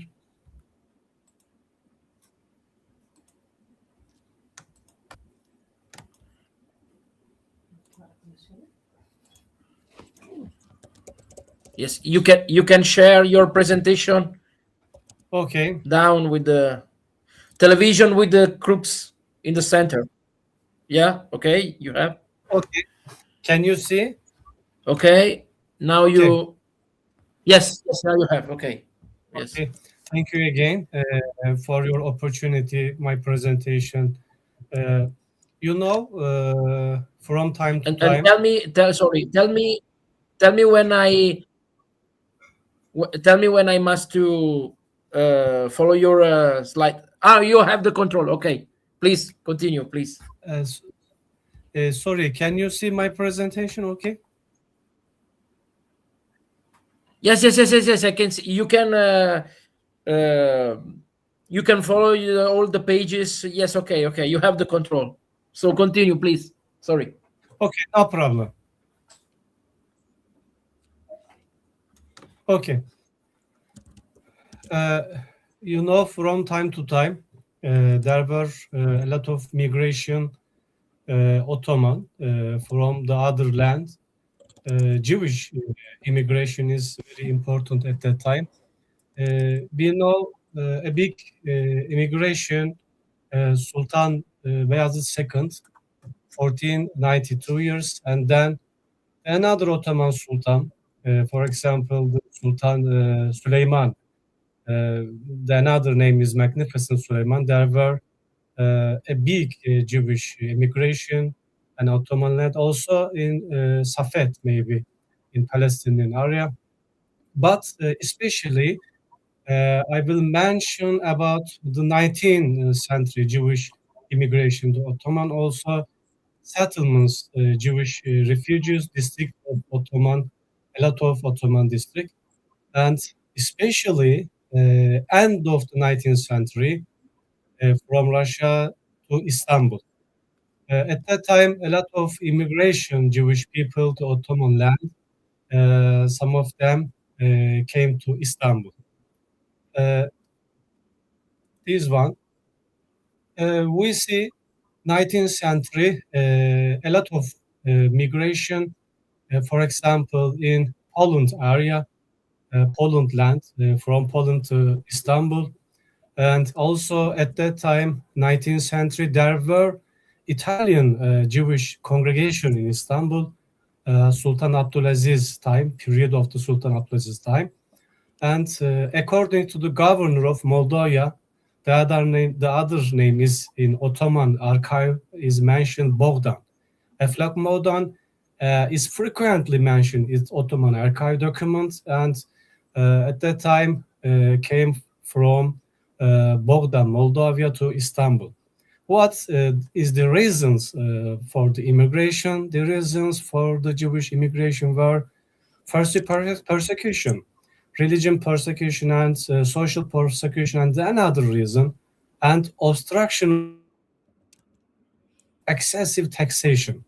Poland or Moldovan area take a lot of taxation, a lot of price, maybe the material, and the group or the congregation of the Jewish come Istanbul from the Bogdan or Moldova. But when the Moldovan Jewish congregation, when they come to Istanbul, there were a lot of problems, and social problems, and integration problems, and orientation problems, and also a cemetery problem. At that time, Istanbul, there were some groups, Karaï Jewish, Sephardic Jewish, especially a big Jewish congregation, and from beginning of the 19th century, the Ashkenazi Jewish come to Istanbul, and especially Russian area. After the Crimean War, after the, I will mention later, sometimes later, and pogrom, and also Russification, two important word, two important concept about that time. Russification and pogrom from Russia to Ottoman land, especially in Istanbul. The Ottoman state discusses the matter with firstly Chief rabbinate, Jewish rabbinate. What will we do this situation? Because a lot of group come to Istanbul and maybe they want to transform another area. And the Ottoman state, Ottoman government, firstly discussed this matter, chief rabbinate in Istanbul. And its name is in rabbinate, Jewish chief rabbinate. And an agreement is reached to include Moldovan Jewish refugees and district of Istanbul, for example, Hasköy. This area generally, Hasköy, Balat, Kuzguncu, Kadıköy, Yeldeirmeni, and Ortaköy also is generally population of the Jewish group in Ottoman Istanbul. And there were prices at that time. For example, the district is different. Also, prices is different, and also is different. Old year is different, and price is different. For example, 1 gold coin for those under 1 year old, and 2.5 gold coins for children age 1 to 6. 4 gold coins for age 6 to 13, for those age 13 and over and belonging to the tradesperson group. Tradesperson is different. And 11 gold coins, those age 13 and over and gold coins. The price will increase if the deceased is buried in the cemetery in Kuzgunjuk. Kuzgunjuk is a very, very different district in Istanbul. For example, from the time of the Beyazıt II Sultan Beyazıt II, when the Jewish congregation, Jewish people come to Istanbul from Spain, from exile to refugees to Istanbul, Ottoman government settled the Jewish people. Different district in Istanbul and Salonika and another Ottoman land. But Kuzgunjuk is very, very different. Why? Generally, Ottoman Sultan, now Kuzgunjuk is Jewish village. For example, when I examined the Ottoman archive document, I found a document about the Kuzgunjuk Jewish people. Sultan Mahmud, some Greek congregation, Greek Orthodox congregation, want to build a church where in Kuzgunjuk. Sultan said that, Kuzgunjuk is a Jewish village. Where is Greek people? Because in Ottoman thinking, generally now the Kuzgunjuk is a Jewish village. Also today, Jewish and synagogue and church and mosque between next also. And also Jewish people agreed the Kuzgunjuk, the holy city, the holy district adjacent to Jerusalem, for example. Why? In Istanbul, Bosphorus. Next to Bosphorus, one side is European continent and one side is another side is Asia continent. And beginning Asia continent is the Kuzgunjuk, for example. And so at that time, Jewish people say that Kuzgunjuk is the holy district adjacent to Jerusalem.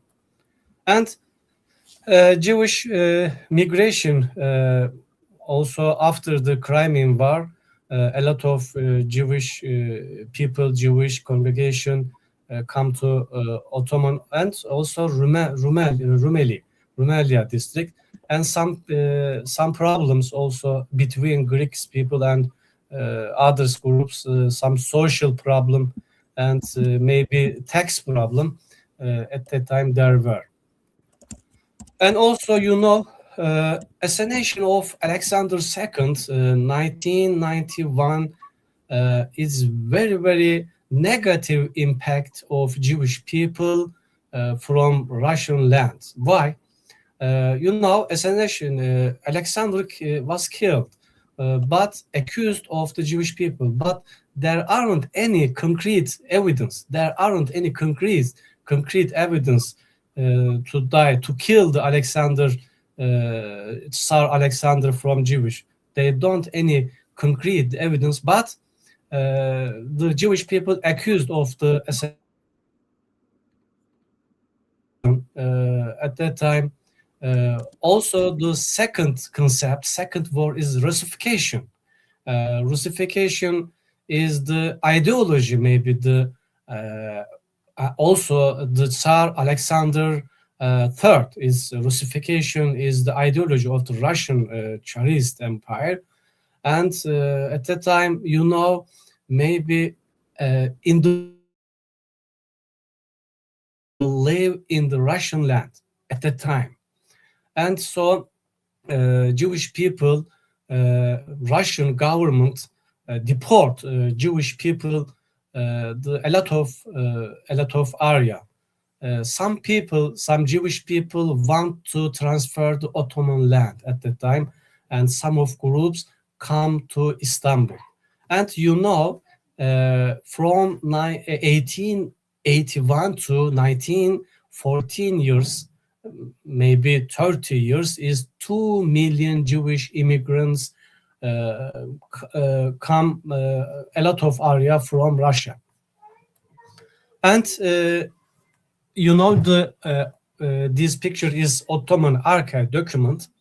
And after Crimean War, there come a lot of Jewish people, Istanbul, also another Ottoman area, and also assassination of the Tsar Alexander II, and the political identity pogrom and the Russification, Jewish arrival in Istanbul from Crimea, and another Russian area come to Istanbul.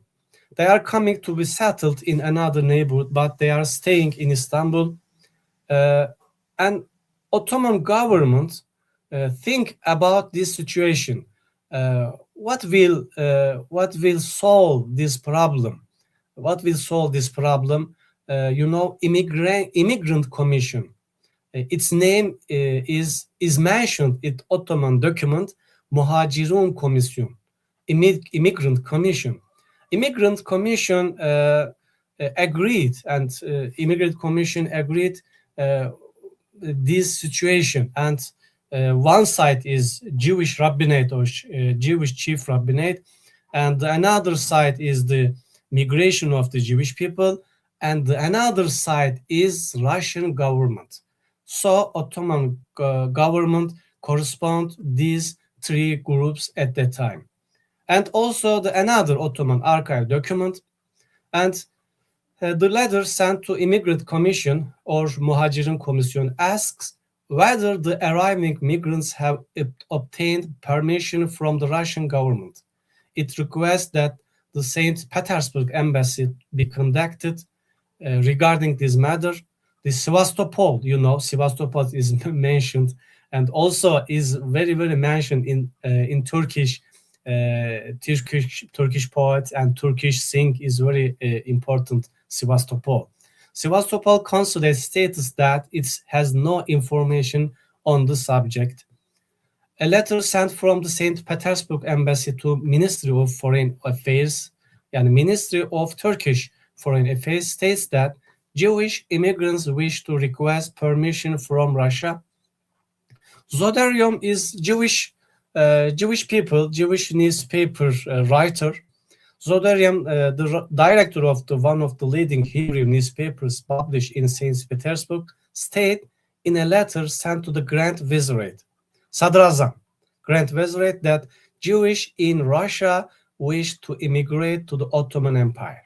In response, the Ottoman government stated that they were currently preoccupied with settling the Muslim population and would only consider the Jewish if suitable land became available. And at that time, we see two groups want to come to Ottoman land. One, firstly Muslim, and important, and the secondly Jewish. Ottoman government say that we allocated to Muslim immigrants from Russia land to Ottoman land, and secondly, we tried to solve the Jewish immigrant problem. And in Kuzguncuk, I mentioned Kuzguncuk is Jewish village is mentioned in Ottoman document, and in Kuzguncuk, 500 Jews live in shacks and small areas, small building. It's not hygienic. It is not healthy. However, their living conditions pose healthy problems. Therefore, temporary resettlement of them on the Sırayalılar coast in Asia site in Istanbul, maybe today is Maltepe, maybe near the Maltepe, temporary resettlement of them on the Sırayalı coast, which is state-owned land, Hazine-i Hassa, is being considered. However, it's thought that this would create further difficulties due to their large number.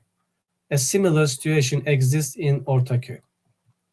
As when the Jewish immigrants come to Istanbul, there are some social tensions, social problems, and also health problems. Those arriving from Russia are at risk of cholera and another health problem. And 1891, migration to Istanbul intensified, and population is growing, Jewish population is growing, and tensions also between Greeks and Jewish react their peak. A letter from the Ottoman government to the Greek Patriarch and the Deputy Chief Rabbi of the Jewish state, and foreign department also, Foreign Affairs Ottoman Department sent a letter to Orthodox Greek Patriarch and the Jewish Chief Rabbinate to solve, to increase these two groups, for example. And some of the Jewish refugees settled in Hasköy. Hasköy is near of the Haliç Golden Horn, you know. In Istanbul, there were a lot of Jewish people, Hasköy, Galata, Balat, Kuzguncuk, Ortaköy, Kadıköy, and this area is generally a lot of Jewish people live in that area.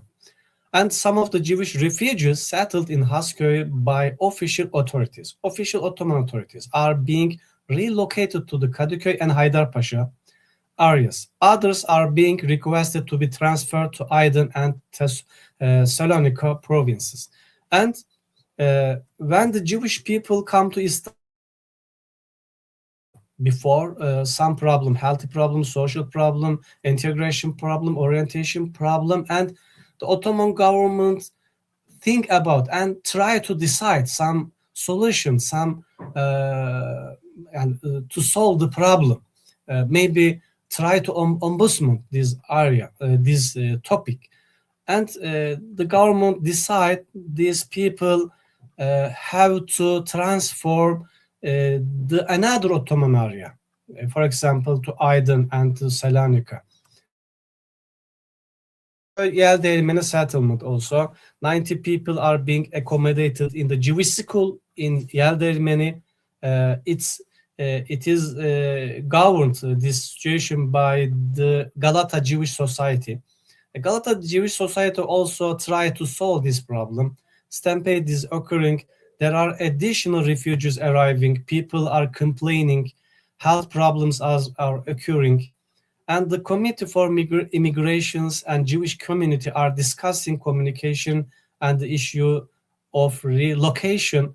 Some Greek media outlets publishing anti-Jewish content were warned by the Ottoman government. Ottoman government sent a leader of the Greek people not to anti-Jewish writing on their newspaper, for example, because this situation growing the tension, the problem in Istanbul. A major clash is occurring between Greeks and Jewish. in also Kadıköy occurring problem, and also the congregation clash is problem. And also Sabah newspaper in Ottoman time, I find a knowledge according to news report in Sabah news report when January 1st, 1892, there were 900 Jewish refugees in Istanbul. And Sabah newspaper mentioned 900 Jewish refugees came to Istanbul. And the migrants are praying to Sultan Abdülhamid II, where in synagogue, for example, generally when we examine at that time Ottoman archive document, also at that time newspaper writing, we found a lot of praying to Sultan Abdülhamid II.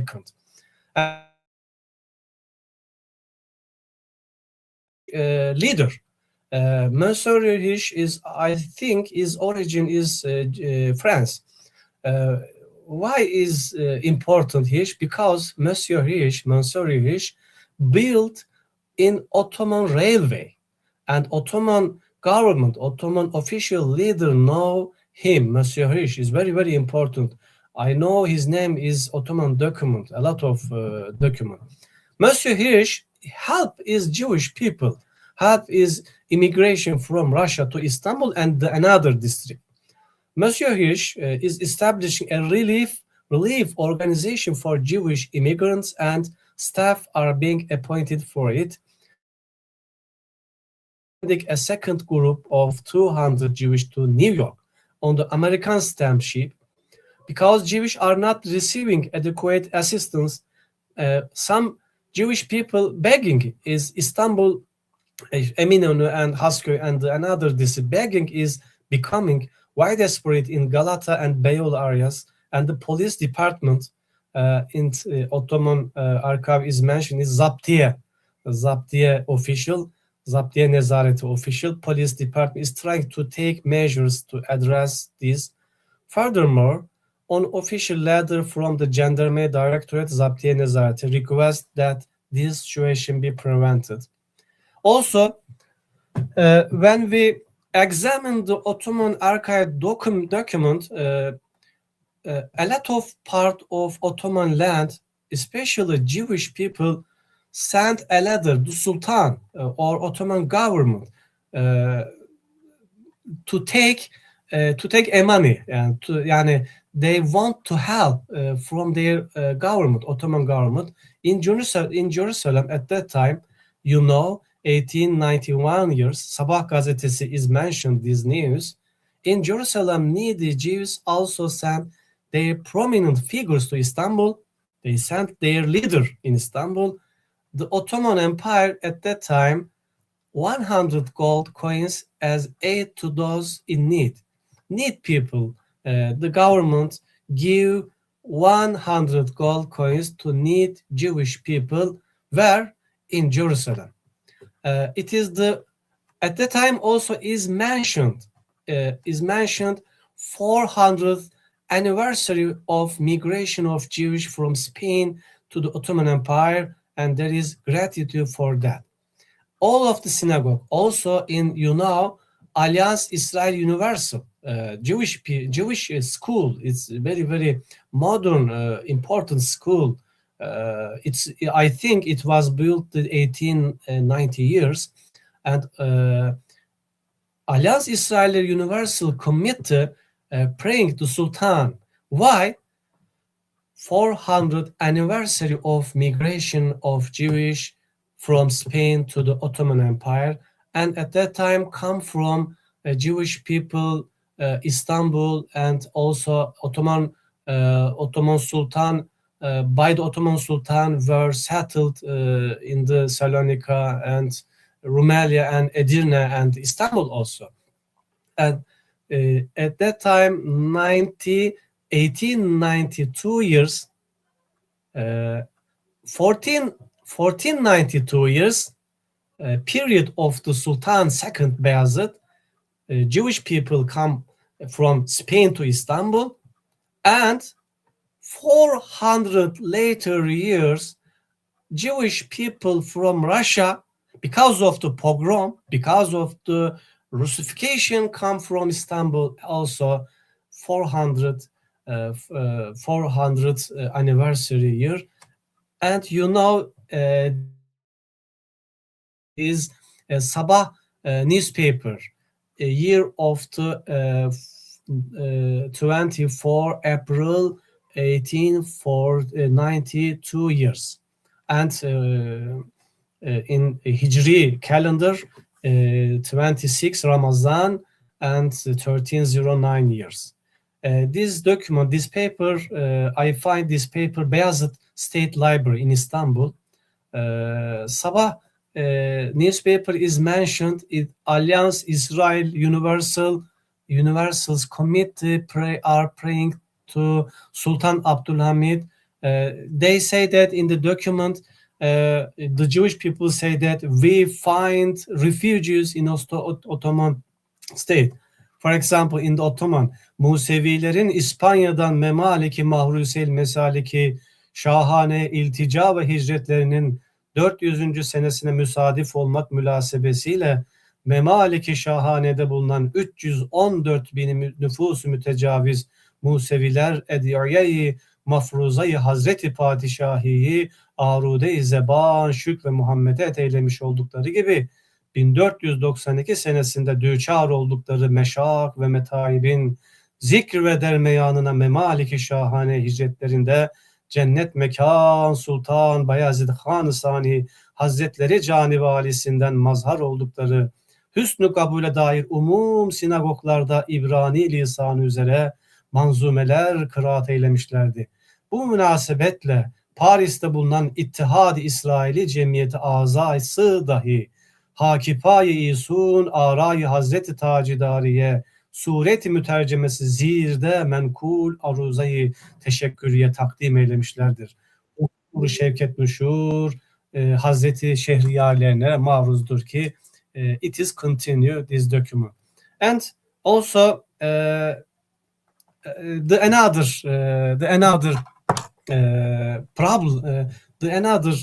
problem the Ottoman government tried to solve temporary housing. For example, temporary housing where is Ortaköy and Hasköy and Kuzguncu, because the Jewish immigrants stay in Istanbul, growing because at that time in Russia cholera healthy problem, and some Jewish people transfer cholera to Istanbul, and Sıhhiye Nezareti, Sıhhiye in Ottoman land, healthy minister say that, and we have to employ the quarantine, for example, and the Ottoman government think about this problem because immediate and shift measures could not be taken regarding the Jewish who sought refugees in Ottoman Empire from Russia and Romania. They began living in shacks, in small area. In shacks is not a hygiene area. In shacks in neighborhoods such as Ortaköy, Hasköy, and Kuzguncu. Due to sanitary problems in these areas and the outbreak of cholera, the immigrant Jewish were relocated to the houses in different neighborhoods of Istanbul. The place where they were most frequently settled was Kuzguncu. And Kuzguncu, the Jewish were removed from their shacks and settled in houses. And also Balat is very, very important. This Ottoman archive document, is mentioned. The Jewish migrant settlement is Kuzguncu, where is number, street, and district, and the house family number. And you know, this table, you know, is, for example, monthly fee, 200 fee, for example. The fee is the Ottoman government give the fee of the Jewish immigrant, for whom the owner of the houses, the Ottoman government give the fee of the houses, owner of the house. For example, quarter Balat, for example, Sultan Çeşmesi, number 55, owner Emine Hanım, for example, when August 30 and 1893, settlement time, consideration and some comment in this table, for example, Hacı İsa Quarters, Orta Sokak Street, Balat, also in Jewish people population is crowded in that area. Kuzguncuk, Paşa Limanı Street and number and İşadi owner, for example. Owner of the house, some of them is Muslim, some of them is Armenian, some of them is another religion. The owner of the houses is different. For example, Kampoğlu is the another, mesela, for example, group. Kampoğlu, Nakkaş, Marco Pasha, Artina, for example. Artin is Armenian people, owner of the houses, for example. Also Hacı Yako, and also Hacı Yako also, I think, maybe Greek Orthodox man, I think, maybe. Kalpakçıoğlu Yeran, Armenian. Gülmez Vasil, Taşçı Georgi. And this group is owner of the houses and this district and the street of the area. 9. Belediye Dairesi, for example. 9th Municipal Office is governed this problem. And what is the Chief Rabbinate stance at this problem, at this Jewish migration problem? And Jewish Rabbinate, firstly, Jewish Rabbinate Rabbinate is trying to help Jewish refugees. However, it stated that although they have guest houses, it is not possible for all the refugees to stay there. And Chief Rabbinate said that to Ottoman government, we have got a guest houses, a small area, but a lot of Jewish immigrants come to Istanbul. We couldn't solve this problem, and also Jewish Chief Rabbinate apply the Ottoman government to solve this problem. And also Şehremaneti, it means Istanbul municipality. And Şehremaneti try to solve this problem. And Şehremaneti also coordinate Hazine Minister and Foreign Minister. Why Foreign Minister? Because Foreign Minister corresponds to Russia government, also St. Petersburg also. And also the problem is animal slaughter problems. You know, at that time, Istanbul Jewish people dominantly is Sepharad. From the Sultan Fatih, there were Istanbul generally Romanian Jewish people. But after Beyazıt II, Sultan Beyazıt II, we see the growing Sepharad people, the origin of the Spain. And beginning of the 19th century, Crimean and Romanian and Russian area come to Istanbul. Generally, its origin of the Jewish is Ashkenazi. And Ashkenazi and Sephardic Jewish people may be different aspect. For example, if Jewish people or religion Jewish people eat a meat, for example, they take the Jewish butcher and also give some tax, for example, 10%, and Ashkenazi Jews don't give tax, for example, and Jewish rabbinate leader applied to Ottoman government. Problems with Sephardic Jews and opening butcher shops and paying animal slaughter taxes. While this type of problem might emerge in different districts of Istanbul problem, but in Izmir, it can escalate into mass incidents between Sephardic people and Ashkenazi people. Its problem is mass incidents in the street Ottoman in the streets of the Izmir. If we examine at that time Ottoman archive document, we find a lot of paper, a lot of document in opposes the shops opened by Ashkenazi Jews, and butcher shops that cannot collect taxes are closing down because they are not paying the required fees. Ashkenazi Jews are asking the Russian ambassador for help. Also, why? Because they come Istanbul from Russia, and they have a problem. Russian government and also the Ashkenazi people. They have a problem, the Sepharad people, and they ask help for Russian ambassador. According to Russia, also Russian embassy, Russian foreign affairs, interesting in this topic.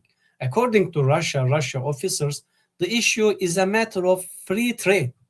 Yani problem is not religion, problem is free trade, according to Russian government, Russian officers.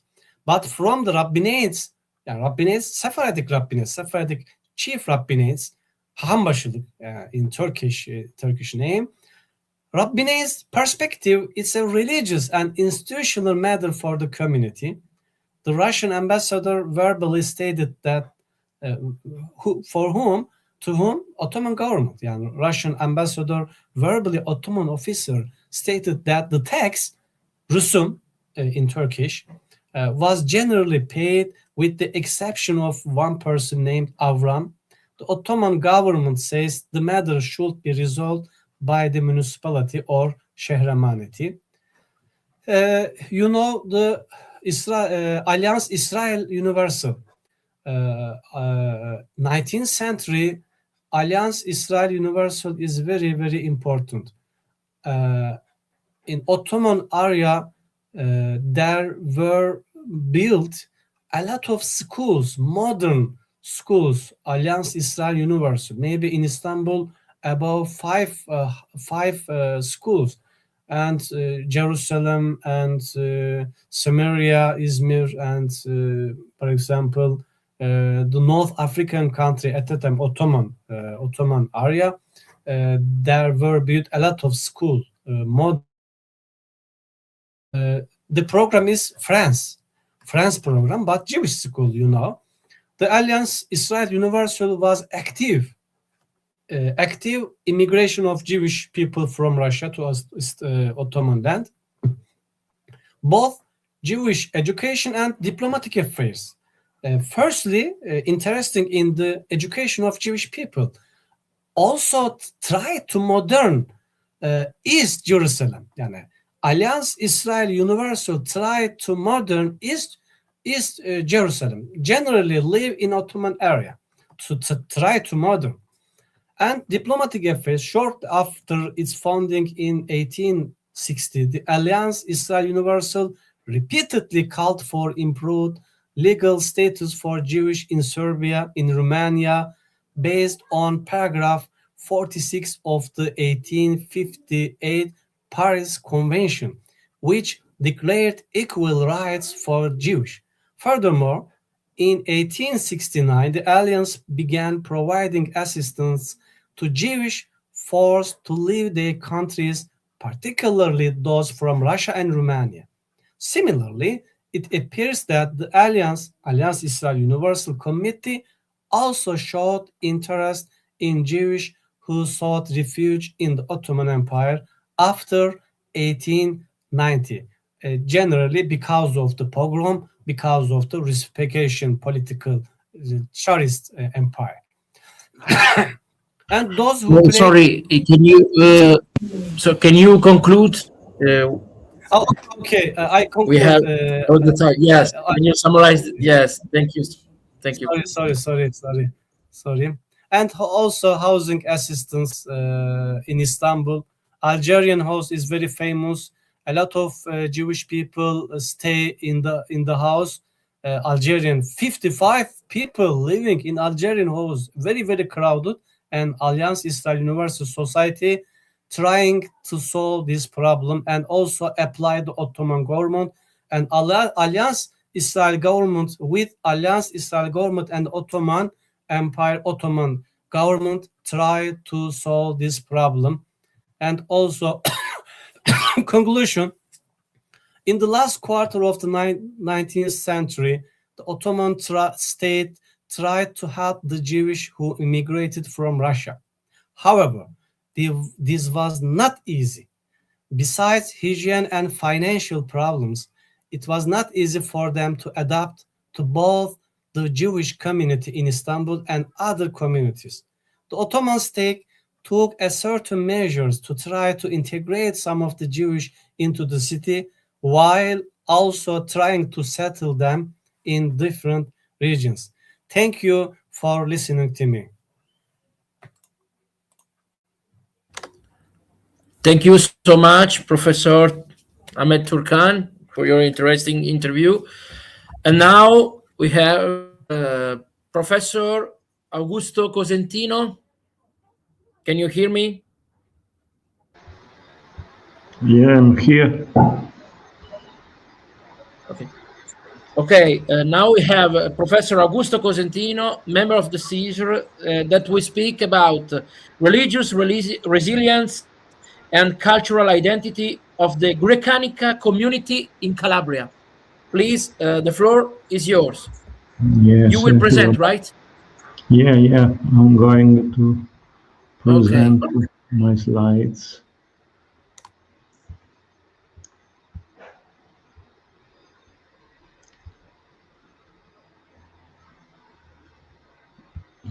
Okay.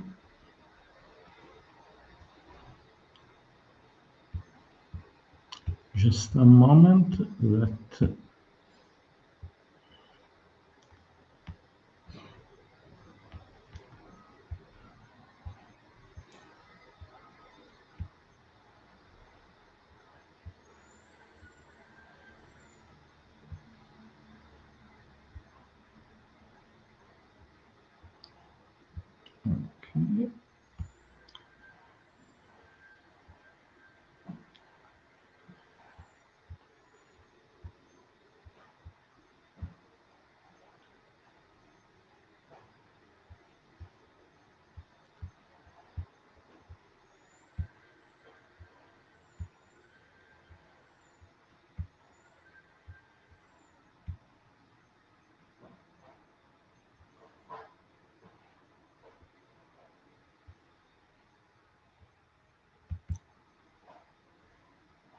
Oh, very large my file, so I can't upload it. I need a smaller one.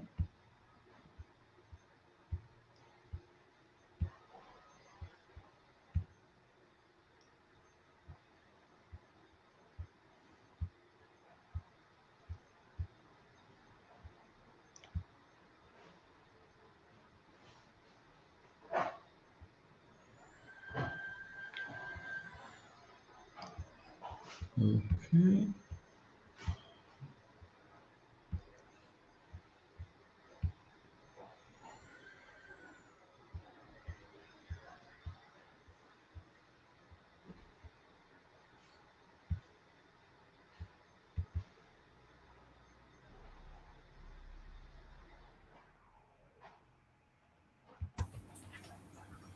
You have uploaded? There is a problem with the file because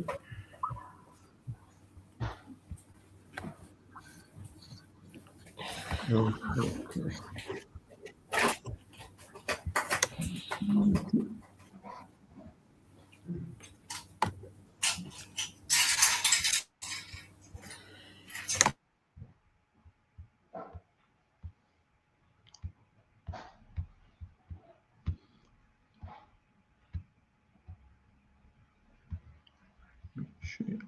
Upload. Oh, maybe this is one. No, is the size limit is 50 megabytes, so I can't use it. So I have to show all my PC.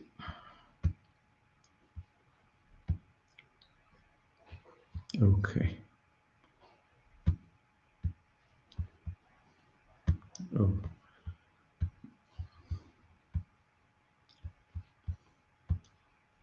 Could you see? Are you viewing it? Now, yes. Yes, we have. Oh, we have. Okay. Please. My text is very, very long, so I'm going to resume it, but excuse me if I speak in Italian, because I have to resume a lot of pages. But the slides are in English. I'm going to speak about the linguistic minority in Calabria, located in Aspromonte Mountains, in the bottom of Italy, the bottom of Calabria, una piccola minoranza linguistica chiamata grecanico, che si inserisce nelle altre minoranze linguistiche calabresi. Abbiamo sentito parlare prima il professor Caccamo della minoranza albanese. Insieme alla minoranza albanese abbiamo anche una piccolissima minoranza occitanica, valdese, a Guardia Piemontese nel nord della Calabria, e proprio qui in fondo quella di cui andremo a parlare, cioè la minoranza cosiddetta grecanica. Ora, l'origine di questa minoranza linguistica è, vedremo, anche religiosa in parte, risale ovviamente alle epoche passate, ma a due momenti della storia.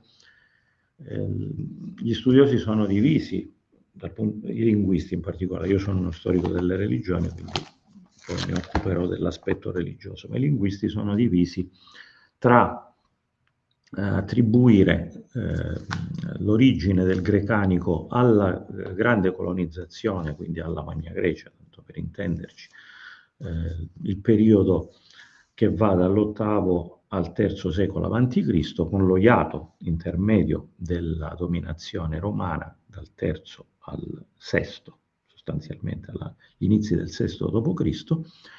Dal VI d.C. all'11° abbiamo la seconda dominazione greca, che è quella cosiddetta bizantina. Ora, questi due periodi, il primo periodo appunto è quello dello stabilirsi in Calabria delle grandi colonie magno-greche, mentre il secondo periodo inizia con la fine della guerra greco-gotica e con la riconquista giustinianea nel 554 della Calabria. La Calabria diventa a tutti gli effetti parte dell'impero bizantino. Sarà così sostanzialmente fino alla conquista normanna che avviene nell'XI secolo, ed è, secondo me, molto significativa la coincidenza, che potrebbe anche non essere tale, ma che andrebbe approfondita, per cui la conquista normanna, Reggio Calabria viene presa dalla famiglia di Ruggero e Roberto il Guiscardo negli anni 1060-1061, pochi anni dopo dello scisma, il cosiddetto grande scisma della Chiesa d'Oriente, la separazione tra la Chiesa d'Occidente e la Chiesa d'Oriente. Questo doppio evento sostanziale a metà dell'XI secolo segna fortemente la storia della Calabria, perché sostanzialmente se la Calabria è stata per 6 secoli bizantina, di colpo si trova a non essere bizantina né dal punto di vista politico, perché conquistata dai Normanni, né dal punto di vista religioso, perché sostanzialmente la Chiesa bizantina non appartiene più ad una unità delle chiese, ma si è separata. E questo provocherà un trauma molto serio e con delle conseguenze notevoli sul futuro delle comunità greche di questo territorio. Faccio solo ecco, queste sono le due piante della situazione prima e dopo la conquista normanna. E chiaramente, ecco, faccio solo una brevissima parentesi, come vi dicevo prima, le due teorie che attribuiscono ad una origine cosiddetta del sostrato o megalo-ellenica, magno-greca del grecanico di Calabria, o viceversa un'origine bizantina del greco di Calabria, sono due teorie che hanno entrambe le loro ragioni d'essere, ma io ritengo che hanno entrambe una parte di verità, nel senso che mi sembra chiaro che non ci sia mai stata soluzione di continuità nello iato intermedio, cioè quello romano, per due motivi. Il primo motivo è che noi sappiamo che l'impero romano fu a tutti gli effetti un impero bilingue, con due anime, due culture, quella romana ma anche quella greca, in tutto l'impero, tanto più nelle regioni greche di origine, quindi in questo caso la Magna Grecia. E l'altro segnale molto forte ci viene soprattutto dall'epigrafia, dove vediamo che l'epigrafia di tutto questo lungo periodo romano è bilingue, a tutti gli effetti, è latina ma anche greca. Quindi il greco non è sparito nella fase romana e quindi c'è una continuità, ma è una continuità che avviene sostanzialmente per accumulazioni successive, nel senso che se il sostrato magno-greco, quindi le città della Magna Grecia, poi occupate dai Romani, occupate più o meno pacificamente, nel caso di Reggio fu un municipio, quindi alleata dei Romani a partire dalla prima guerra punica. Successivamente si sovrappose a questo sostrato magno-greco una serie di spostamenti di popolazioni, quindi le invasioni della guerra greco-gotica di Belisario, ma anche successivamente ulteriori apporti, nuova linfa, passatemi il termine di sangue ellenico, che arrivò a più riprese. Abbiamo sicuramente una serie di trasferimenti di monaci orientali spinti dall'avanzata araba, a partire dalla Siria e via via che l'avanzata araba si sposta verso occidente, questi monaci orientali si rifugiano in Sicilia e in Calabria. Nell'854 la stessa Sicilia diventa territorio arabo, per cui dalla Sicilia i monaci si spostano in Calabria. Quindi c'è tutto un movimento religioso dall'Oriente verso la Calabria che porta lingua e religiosità greca in Calabria. Ulteriori movimenti ci sono. Noi sappiamo che l'impero bizantino tendeva a favorire spostamenti di popoli al loro interno, più o meno forzosi, e abbiamo testimonianza di spostamenti di popolazioni. Ad esempio in Calabria è stata identificata sostanzialmente da poco e sta avendo, anche con le immigrazioni attuali, una nuova linfa, una piccola comunità armena che si creò grazie ai militari armeni dell'impero bizantino nel IX secolo. Quindi questo continuo afflusso di orientali in Calabria fece sì che la cultura greco-calabra, come molti preferiscono chiamarla invece che grecanica, nasce da una serie di sovrapposizioni di popolazioni, quindi sovrapposizioni linguistiche, sovrapposizioni religiose. Ecco, questo un po' per fare una parentesi. Ma le vicissitudini che significano sostanzialmente spostamento del focus culturale dalla grecità alla latinità, che inizia, come abbiamo visto, nell'anno 1000 circa, sotto la conquista normanna. La conquista normanna, i normanni hanno una politica di latinizzazione più o meno forzata, ma comunque non impongono eccessivamente la latinizzazione, per cui per alcuni secoli le due culture e i due riti e le due lingue, latina e greca, tendono sostanzialmente a coesistere. È vero che, come vediamo per esempio nell'architettura, la classica architettura delle chiese greche, rappresentate dalla Cattolica di Stilo, dal San Marco di Rossano, quindi piccole chiese a pianta centrale, solitamente di origine monastica. Calcoliamo che il monachesimo calabrese greco-calabrese, che poi verrà chiamato basiliano in qualche modo impropriamente, come se fosse un ordine, ma non è un ordine, almeno non nel senso occidentale del termine. Diciamo che ha sostanzialmente tre fasi. Una prima fase che è una fase eremitica, quindi di singoli monaci, più o meno sul modello egiziano, per capirci. Una fase successiva di piccole aggregazioni di questi monaci, che sono le cosiddette laure, che hanno queste chiese. Se noi andiamo a vedere la Cattolica di Stilo, è una chiesa di pochi metri quadri, lo stesso il San Marco a Rossano e tante altre di queste chiesine sono molto piccole, fino a diventare, ma solo in età tarda, dei veri e propri cenobi sul modello di quello occidentale. Anche l'architettura, con l'arrivo dei normanni, tende a trasformare queste chiese da pianta greca, pianta centrale, a pianta longitudinale, a pianta latina.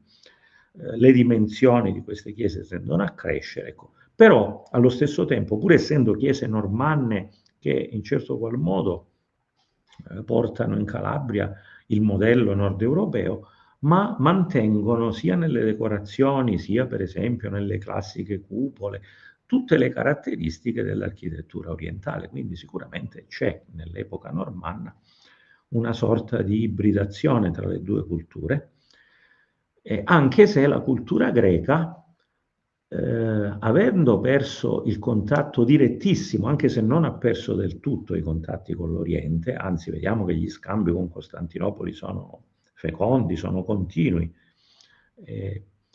diciamo, tende lentamente ad arretrare la cultura greca, ma ancora si mantiene ben viva, e questo lo vediamo molto bene se andiamo ad esaminare l'epoca successiva, cioè il periodo dell'umanesimo.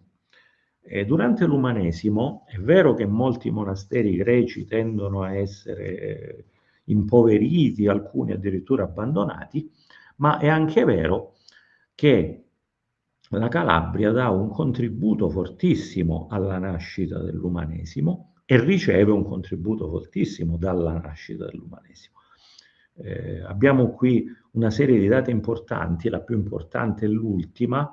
Il cardinale Bessarione, sulla spinta di Papa Callisto III, invia in Calabria, o meglio assegna ad un importante personaggio calabrese che è Atanasio Calcheopoulos il compito di fare una ispezione nei monasteri, ispezione che poi ci darà come frutto un volume che è il Liber Visitationis, appunto, in cui noi abbiamo, che costituisce per noi una fonte imprescindibile riguardo alla condizione della grecità calabrese, sia del monachesimo, in particolare del monachesimo ovviamente, ma in genere della cultura greco-calabro a livello religioso e a livello linguistico.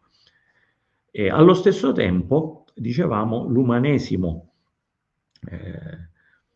che si sta cominciando a sviluppare va a cercare. Noi sappiamo che l'umanesimo è una riscoperta dei classici, ma non i classici in genere, perché i classici latini non erano mai morti, ma è riscoperta dei classici greci in particolare. I testi della classicità greca erano noti nei secoli precedenti solo dalle traduzioni latine, talvolta anche dalle traduzioni arabe, ad esempio Aristotele. La riscoperta dei classici greci, la presa di consapevolezza dell'importanza di andare alle fonti greche, trova in Calabria un ponte importantissimo, e questo lo vediamo bene in alcuni personaggi, ad esempio Barlam di Seminara, o ancora Leonzio Pilato, o ancora Simeone Atumano. Sono dei personaggi importantissimi. I primi due, Barlam e Leonzio, sono due calabresi che però mantengono stretti contatti da un lato con Costantinopoli.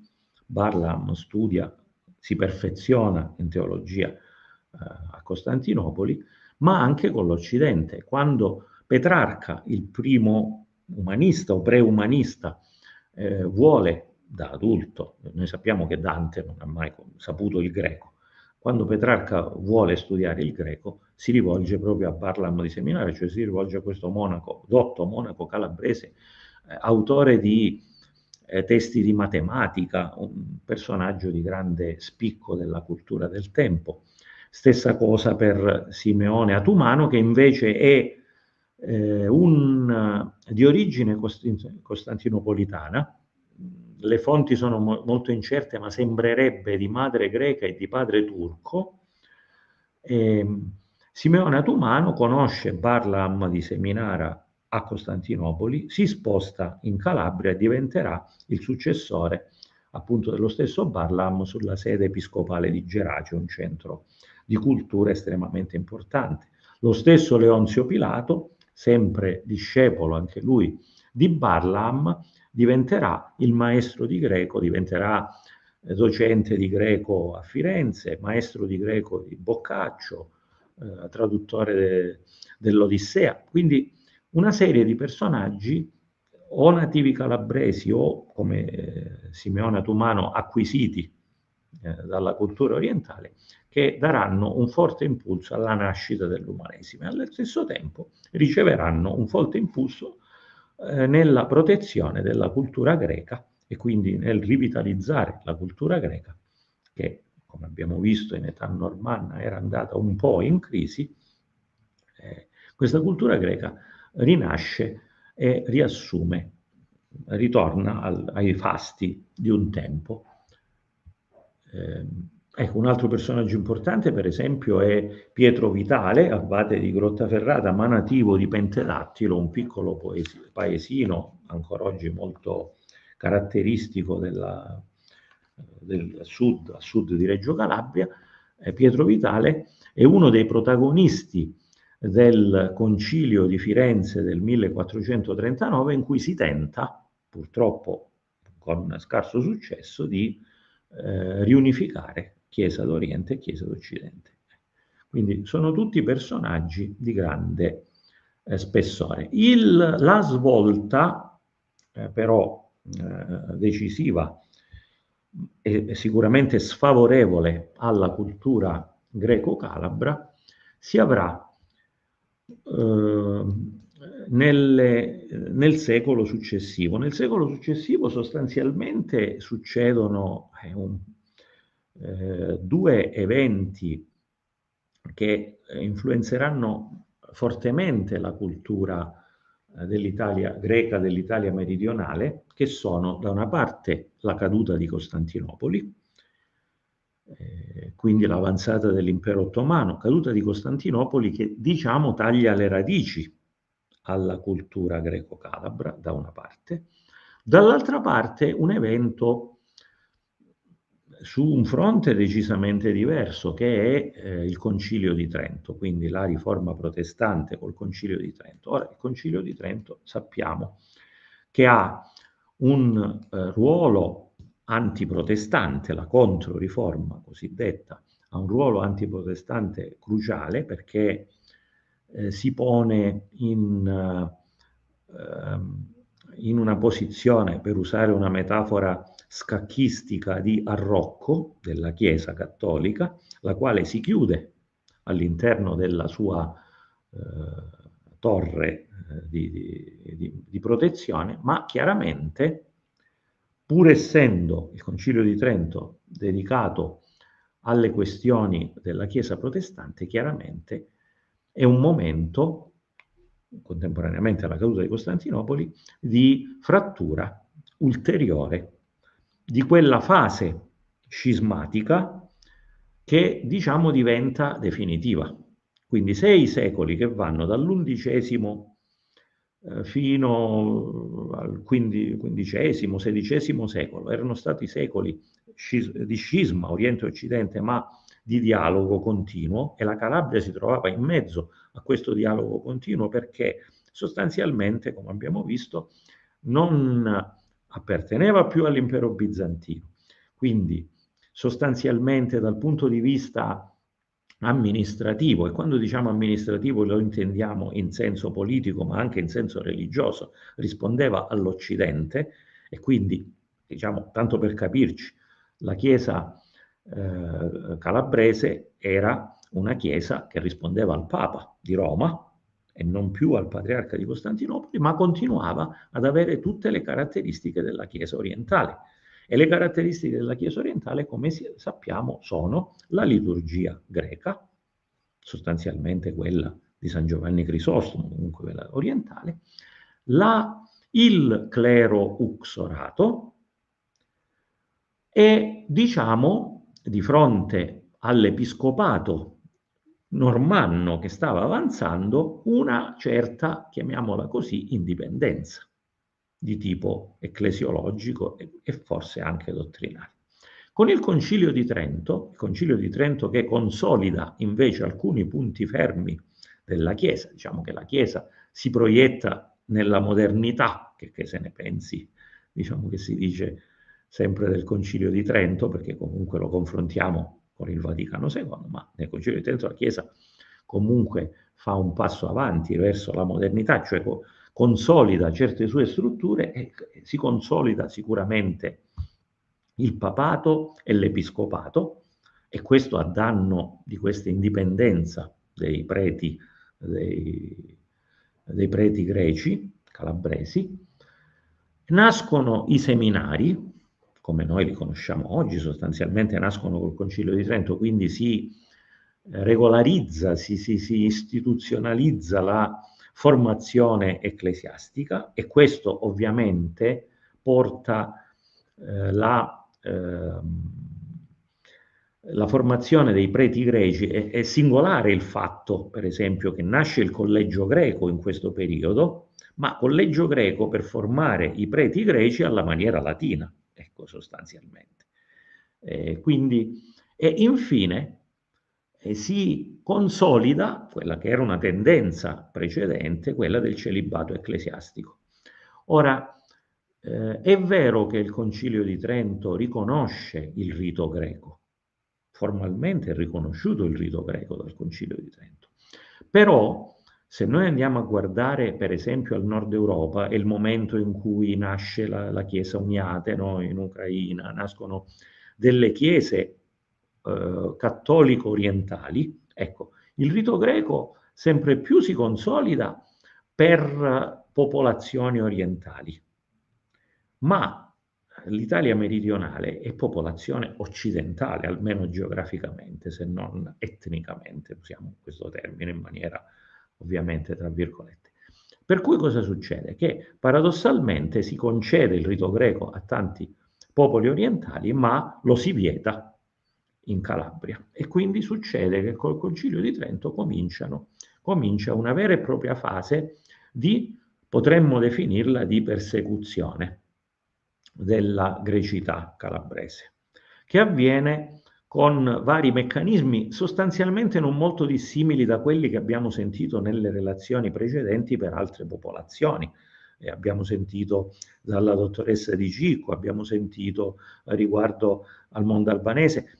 I meccanismi di persecuzione delle minoranze cambiano le situazioni e i luoghi, ma sono sempre più o meno gli stessi, per cui ad esempio cominciano a essere chiuse le parrocchie greche e latinizzate, o almeno si tolgono le prebende, che è sostanzialmente un modo per chiudere le parrocchie, perché molti di questi preti sostanzialmente diventano pastori o agricoltori, perdono il lavoro, potremmo dire. Si comincia a ostracizzare la cultura greca, non per nulla nascono dei termini che esistono ancora oggi nel dialetto calabrese per indicare quelli che sono i tamarri, i cardoli, cioè tutti quelli che parlano il greco e che vengono considerati gente ignorante, gente marginale dal punto di vista sociale, ma soprattutto i vecchi preti uxorati, anche se non vengono eliminati d'amblè, ma piano piano vengono sostituiti via via che muoiono con i nuovi preti celibi di formazione latina. Questo tipo di progressiva marginalizzazione della cultura greca porterà anche a dei momenti di frizione molto forte. Ad esempio, in questa slide vi ho messo un episodio, siamo nell'anno 1572, quando viene inviato nell'ultima riserva indiana della grecità calabrese, quella riserva indiana che esiste ancora oggi, andremo adesso a vederla, del Grecanico calabrese, che è la diocesi di Bova. Nella diocesi di Bova viene inviato il vescovo Giulio Stavriano. La cosa singolare è che Stavriano è un cipriota, quindi è un orientale, però che sostanzialmente viene inviato con il ruolo, almeno lui così dice nei suoi scritti, da Papa Pio V, di eliminare il clero greco dalla diocesi. Questo porterà lo Stavriano a imporre il rito greco nella diocesi di Bova, ma porterà anche a una reazione. L'abate Coluccio Carino pronunzierà, citando i 29 padri della Chiesa orientale in un lungo elenco, chiamandoli a testimoni, pronunzierà una proposizione anatematica contro il vescovo, quindi una vera e propria frattura all'interno della diocesi, proposizione che qui vi ho riportato in traduzione italiana, quando il 23 novembre 1572 lui maledice il vescovo. È una posizione anche questa di minoranza, perché noi sappiamo che nel gennaio del 1573 nella cattedrale di Bova verrà celebrata da un prete greco, diciamo così, traditore, verrà celebrata la prima messa in latino. La famiglia di questo prete ancora oggi viene chiamata, i discendenti di questo prete vengono chiamati la famiglia Iuda nella città di Bova. E quindi con il vescovo Stavriano, diciamo sostanzialmente, o almeno formalmente, sparisce il rito greco da Bova. La stessa cosa, ecco, quindi i preti vengono chiamati non più protopapa, ma arciprete, prete o arciprete. In certe città si mantiene qualche piccola isola rituale, liturgica, in greco, in certi quartieri più poveri, perché diciamo si va distinguendo anche dal punto di vista socio-economico la latinità dalla grecità, questi quartieri che vengono chiamati Grecia ancora oggi. Il vescovo Stavriano si vanterà con una lunga lettera al cardinale Galli di aver portato a termine il compito a lui assegnato dal Papa, tra l'altro lamentando il fatto che ha dovuto spendere molti soldi per portare a termine, perché ha dovuto chiamare dei maestri di latino per insegnare la grammatica, la lingua e il canto latino e non greco al suo presbiterio, e chiede al cardinale se lui sarà ben felice di continuare questa sua opera di normalizzazione della minoranza greca. Nel periodo della fine del Seicento la situazione è abbastanza ancora fluida.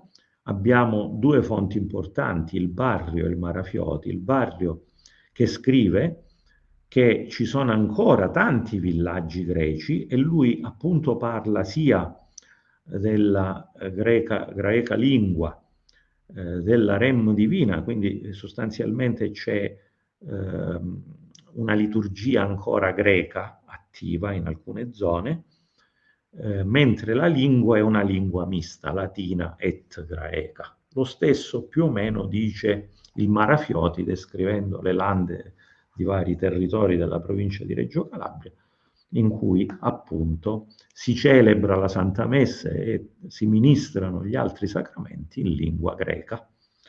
e in alcuni casali ancora la lingua greca è presente, ancora si veggono i preti con le mogli e figli secondo l'uso antico. Siamo nel 1601. Sono gli ultimi scampoli di grecità. Questa è sostanzialmente la provincia di Reggio Calabria, questi sono i confini, qui è Reggio. La diocesi di Reggio, che era una diocesi che era diventata dal IX secolo diocesi metropolita, che quindi sostanzialmente controllava tutte le altre diocesi calabresi, quasi tutte, fino al nord della Calabria.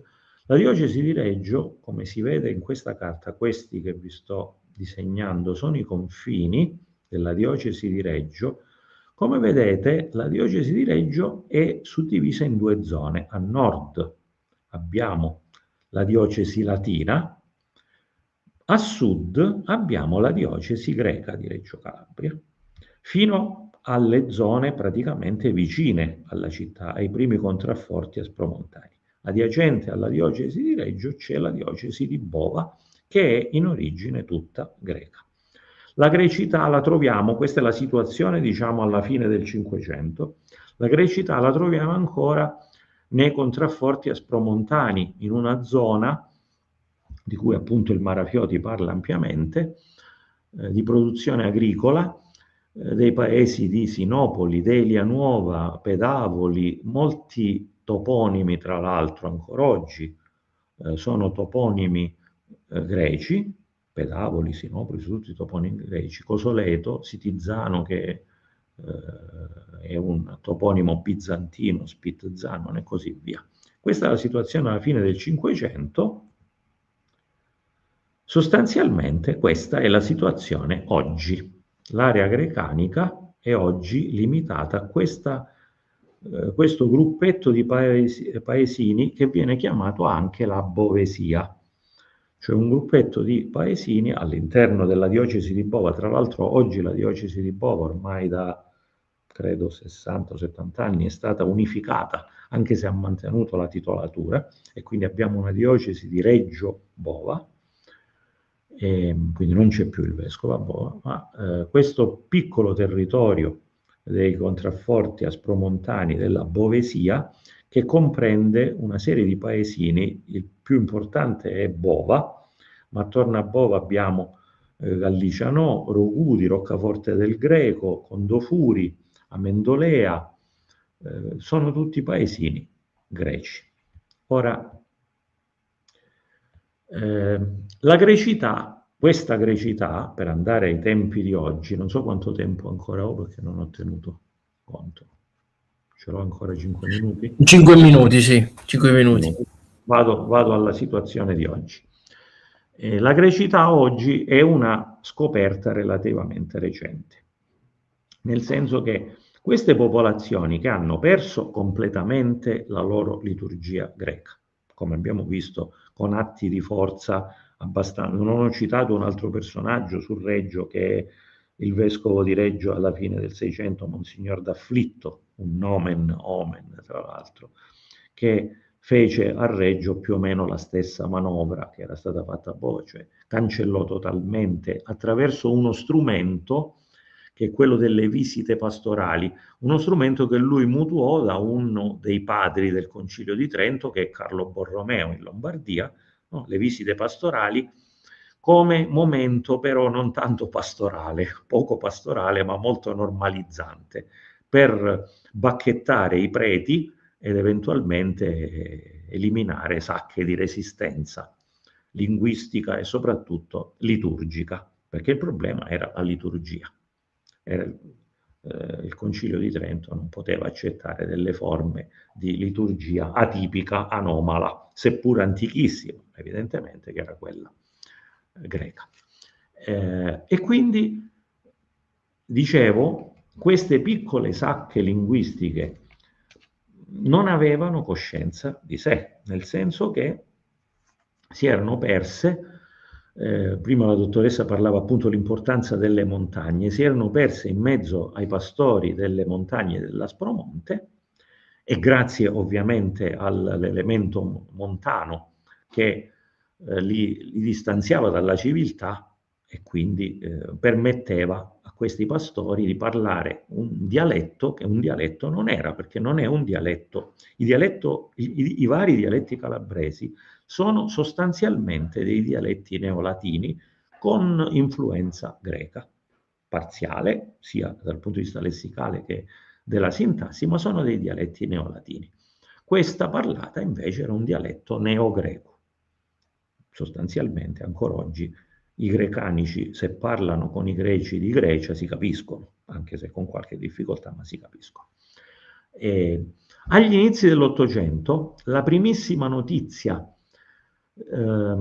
sapete che già dal Settecento il Grand Tour toccava la Calabria, e un inglese, un pastore anglicano, venne in Calabria, Constance venne in Calabria, e ci dà una notizia che lui ha sentito qualcuno parlare una lingua che gli sembra greco.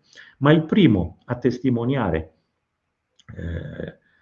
in maniera un po' più scientifica la grecità in Calabria è un tedesco che si chiama Karl Witte, che tra l'altro è un dantista, uno studioso di Dante Alighieri, che venendo in Calabria fa un elenco di 12 paesi che secondo lui parlano in greco, e tra l'altro raccoglie anche alcuni scritti che lui riporta per iscritto, nel senso che questo tipo di grecanico è una lingua orale, non ha scrittura. Ora vedremo con quali conseguenze.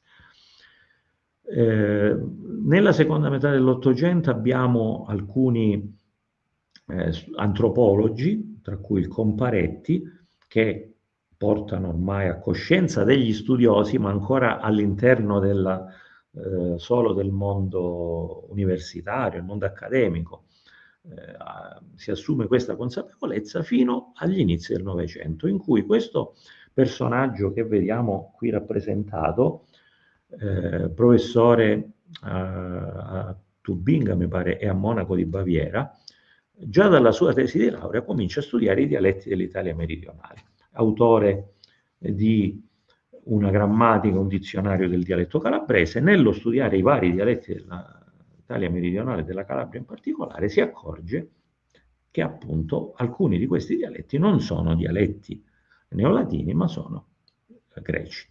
E quindi, riprendendo gli studi del suo predecessore Karl Witte, del Comparetti e di altri, Gerhard Rolfs porta a piena consapevolezza anche, diremmo, del grande pubblico l'esistenza, la consapevolezza. Siamo negli anni, Rolfs muore alla fine degli anni '80, siamo negli anni in cui tra l'altro l'alfabetizzazione di massa costringe per certi versi i pastori aspromontani ad andare a scuola. E andando a scuola cosa succede? Che da una parte sono costretti a imparare l'italiano, questo è evidente. Io, bambino, ricordo quando venivamo seriamente rimproverati se dicevamo qualche... Io tra l'altro il dialetto calabrese l'ho imparato da grande relativamente, più o meno, attorno ai 10 anni, 12 anni. Ma venivamo rimproverati se dicevamo qualche parola in dialetto, perché la scuola tendeva a essere normalizzante rispetto all'italiano. Il dialetto veniva considerato qualcosa di inferiore. Solo sulla fine del secolo e del 1999 la legge calabrese che protegge le minoranze linguistiche. Quindi si assume finalmente la consapevolezza che le minoranze linguistiche vanno difese e protette, non sono qualcosa di inferiore dal punto di vista culturale. E diciamo questo lo dobbiamo molto anche a Rolfs. E per concludere vi mostrerò alcuni riferimenti alla cultura grecanica. Uno è questo, è una festa, è la festa della Domenica delle Palme. La Domenica delle Palme, ancora oggi a Bova, si fa una processione in cui le palme, come vedete qui in queste foto, non sono le normali palme o i normali rami d'ulivo, ma queste palme vengono intrecciate per formare queste che vengono chiamate le pupazze o le Persefoni, e qui entriamo in un ambito di sincretismo incredibile su cui però non posso soffermarmi ovviamente. Questi specie di manichini formati con rami di ulivo, fiori e frutti intrecciati vengono portati in processione. E come vi dicevo, questi studiosi hanno raccolto e riportato dalla tradizione orale per iscritto una serie di canti, di preghiere, di racconti. Ovviamente non ve li posso proporre, sono parecchi. Questa è una preghiera. Molto interessante, ad esempio, una tradizione che troviamo nell'area della Bovesia, in particolare a Rogudi, questo paese che è un paese fantasma, perché è stato soggetto, cosiddetto Rogudi vecchio, è stato soggetto a un'alluvione negli anni 60, per cui il paese è stato totalmente abbandonato e gli abitanti spostati in un'area più favorevole. Quindi Rogudi non esiste più come paese. Anche questo spostamento di radici contribuisce a far perdere la propria identità. A Rogudi c'è una tradizione, per esempio, c'è un mito di un personaggio femminile che è chiamato Anarada. Probabilmente l'origine greca del termine è o nelle Nereidi, quindi le ninfe marine, o forse le ninfe montane. Fatto sta che il personaggio è descritto come una bella donna con le gambe di mulo. Ora, la tradizione delle donne, belle donne con gambe di mulo, è molto magno-greca. Ce l'abbiamo per esempio in Luciano di Samosata. Samosata parla, ma ce l'abbiamo anche in testi ebraici, per esempio nel Testamento di Salomone c'è la demonessa con le gambe di mulo, Noschelis, eccetera, eccetera. Quindi è una tradizione sicuramente antica. E queste anarade sono questi mostri che, interessante perché viaggiano di notte, quindi sono molto assimilabili alle empuse, alle lamie. Apro qui una piccolissima parentesi, c'è una contrada vicino a Bova che si chiama Contrada Lamia.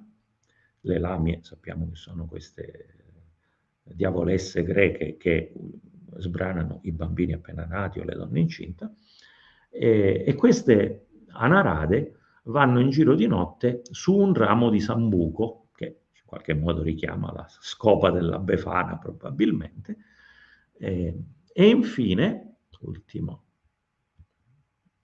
questa è una raccolta di preghiere, ma la scorriamo velocemente. Infine, l'ultima notazione. È interessante il fatto che negli ultimi, dagli anni 80, quindi negli ultimi 50 anni, 40 anni circa, c'è stato un revival di identità e cultura ortodossa in Calabria, perché sono tornati i monaci del Monte Athos, sono tornati in particolare in questo monastero di Bivongi. Questa è la grotta del santo, un santo del IX secolo, che è San Giovanni Teresti o Teristis. Questo è il monastero che ha avuto una vita tra l'XI e il XVII secolo, poi è stato abbandonato e nel 1993, se non sbaglio, è stato ripopolato dai monaci del Monte Athos. Abbiamo, questo è il monastero,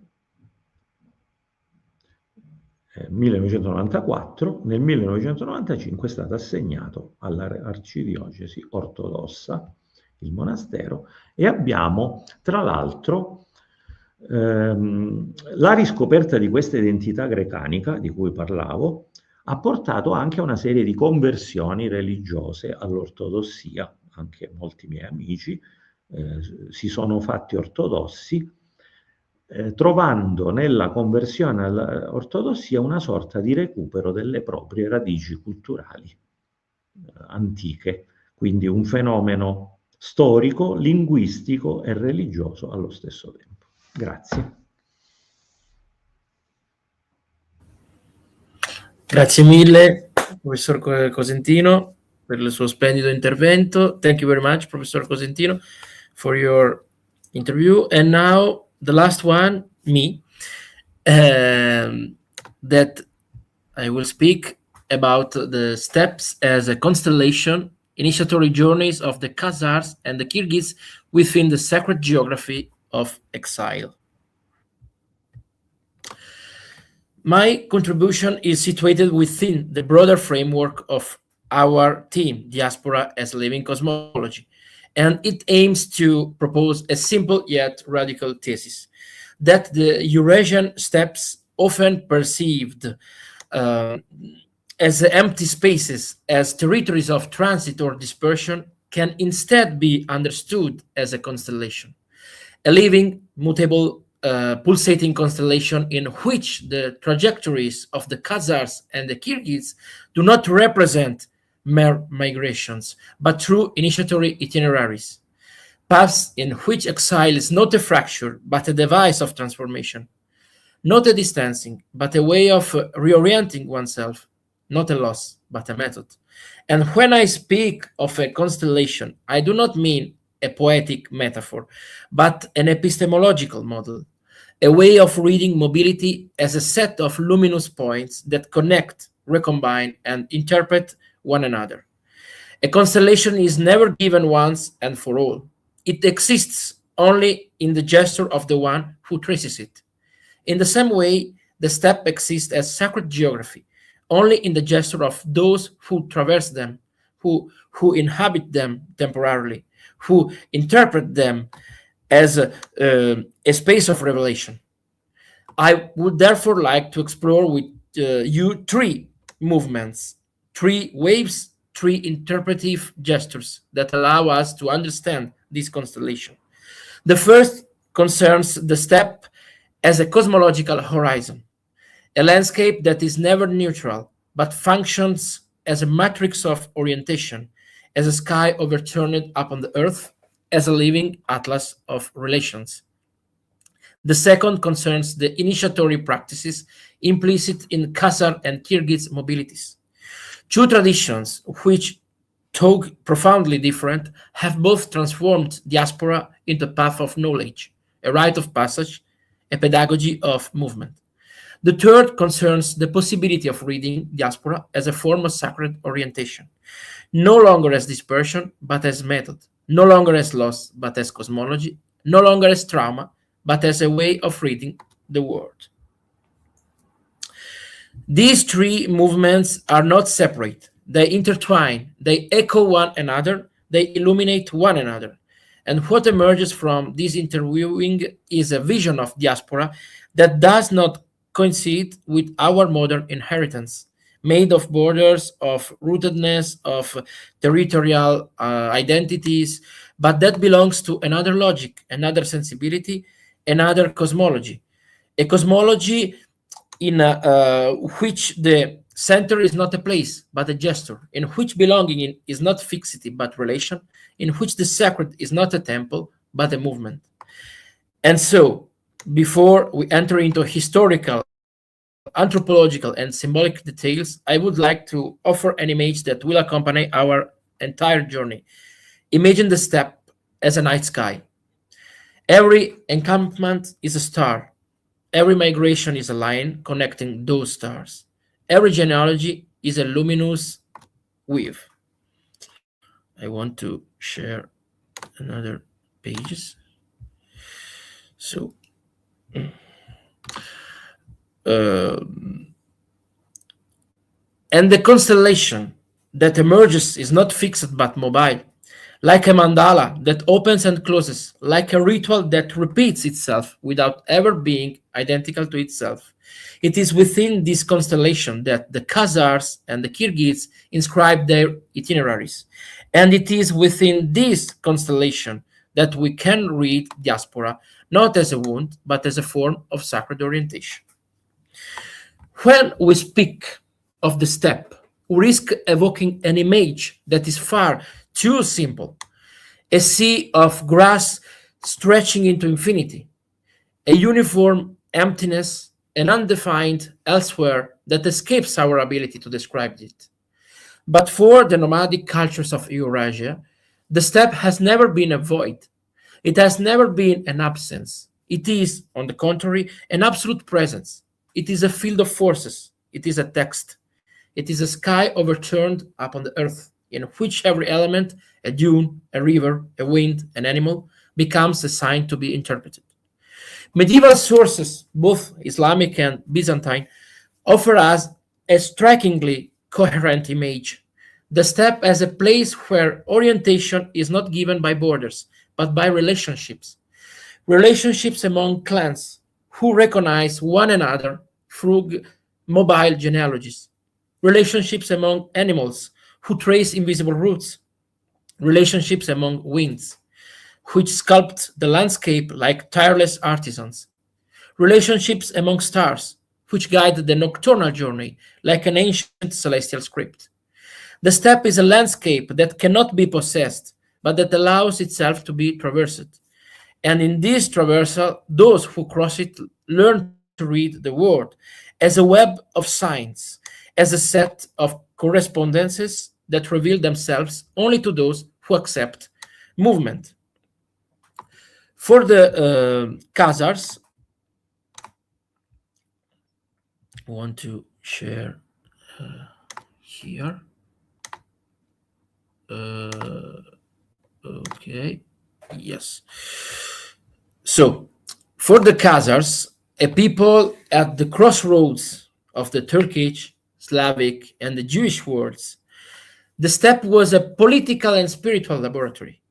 It was the place where flexible forms of sovereignty were tested, where shifting alliances were forged, where composite identities took shape. It was a territory that did not permit rigidity. Anyone who wished to survive had to learn to negotiate, to interpret, to transform. For the Kirghis, heirs to shamanic and warrior traditions, the steppe was a cosmic theater in which movement itself became ritual. Every seasonal migration was a liturgical act. Every encampment, a temporary center of the universe. Every displacement, a dialogue with the spirits of sky and earth. In both cases, the steppe is not a mere backdrop. It is not a neutral container. It is an agent. It is an ordering principle. It is what allows diaspora to become cosmology, because it forces those who traverse it to think of movement not as an accident, but as an ontological condition. And here, I would like to offer an image that I believe does justice to this complexity. Imagine the steppe as a night sky. Every encampment is a star. Every migration is a line connecting those stars. Every genealogy is a luminous weave extending through time and space. And the constellation that emerges is not fixed, but mobile. A constellation that recomposes itself with every generation, every displacement, every encounter, like a mandala traced and then erased by the wind, only to be traced again. This image helps us understand why, for many nomadic peoples, exile is not perceived as a rupture, but as a natural condition of existence. One is not out of place. One is in movement. And movement is what allows the world to be read. In the steppe, it is not rootedness that guarantees identity, but the capacity to orient oneself. It is not stability that generates meaning, but relationship. It is not permanence that defines community, but the shared memory of the journey. The steppe, then, is not a marginal elsewhere. It is an epistemological device. It is a place that teaches one to think in terms of processes, flows, and transformations. It is a landscape that compels the development of a cosmological sensibility, because every gesture, lighting a fire, raising a tent, choosing a direction, is a gesture inscribed within a sacred geography. And it is precisely this sacred geography, made of movements rather than borders, of relationships rather than territories, that allows the Khazars and the Kirghis to transform diaspora into a method, into a form of knowledge, into a living cosmology. Let us now move to the second movement, the trajectories of the Khazars and the Kirghis as initiatory itineraries. Not simple migrations, not mere movements of populations, but true ritual paths in which identity is shaped through movement, and movement becomes a form of revelation. The Khazars represent an extraordinary case in Eurasian history, not only because of their geopolitical position, suspended between the Caspian Sea and the Volga, between Byzantium and the Caliphate, between the Turkish steppes and the Slavic forests, but because of their ability to transform diaspora into a deliberate act, into a cosmological posture. Their conversion to Judaism, which took place between the 8th and 9th centuries, was not a simple religious shift. It was a gesture of orientation. It was a way of positioning themselves in the world. It was, we might say, a chosen exile. To adopt the Torah meant adopting a sacred geography that did not coincide with their territory. It meant embracing a memory that was not their ancestral memory, but that became their chosen memory. It meant living in the tension between a distant promised land and a daily dispersion, between a symbolic center and a geographical periphery, between spiritual rootedness and political errancy. For the Khazars, diaspora was not a condition to be endured, but a method for thinking sovereignty, for forging alliances, for defining their identity in a world of shifting borders. Their capital, Itil, was a crossroads of languages, trade, and rituals, a place where plurality was not a problem to be solved, but a condition to be inhabited. And above all, it was a place where diaspora was performed daily, through glow, which constantly recalled the distance from the promised land, through memory, which transformed wandering into narrative, through writing, which fixed movement into a symbolic order. In this sense, the Khazars transformed the steppe into a mobile sanctuary. Every displacement became a liturgical act, every alliance an interpretive gesture, every conflict an initiatory passage. Their geography was not made of borders, but of relations, not of territories, but of texts, not of routes, but of trajectories. And thus the steppe, this seemingly empty landscape, became for them a temple without walls, a place where exile was not a lack, but a form of knowledge. The choice of Judaism in this context appears as an act of extraordinary cosmological lucidity, a way of inscribing their mobility into a tradition that had made exile into an interpretive principle, a way of reading the world, a spiritual pedagogy. By adopting this tradition, the Khazars turned the diaspora not into a destiny, but into a technique, not a wound, but a form of orientation, not a loss, but a method for transforming the steppe into a living archive, a sacred atlas, an initiatory path that exceeded the limits of physical geography. The Kirghis, by contrast, embody another form of initiatory itinerary, one in which movement is not chosen but necessary. Their history is a succession of expansions and contractions, dispersions and recompositions, alliances that form and dissolve like clouds driven by the wind. Yet what strikes us, what distinguishes them so profoundly within the panorama of Eurasian nomadic cultures, is their ability to transform this mobility into a ritual. Not a mere adaptation to environmental conditions, not a strategy for survival, but a true cosmological language. Chinese and Persian sources describe the Kirghis as a people who read the landscape as a living organism. Mountains were not obstacles, but ancestors, vigilant presences, guardians of archaic memories. Rivers were not boundaries, but veins carrying life from one point of the world to another. The steppes were not empty spaces, but the very breath of the earth, a rhythm expanding and contracting like a cosmic chest. And the shaman, the central figure in their cosmology, was the one who knew how to traverse these layers, the visible and the invisible, the earthly and the celestial, the world of humans and the worlds of spirits. He was the mediator between planes of existence, the one who transformed movement into knowledge, migration into ritual, dispersion into harmony. For the Kirghis, exile was not a political condition, but a cosmic one. It was not an accident of history, but the structure of the world. To be dispersed means to be called to recompose what is fragmented, to restore balance among the forces that govern sky and earth.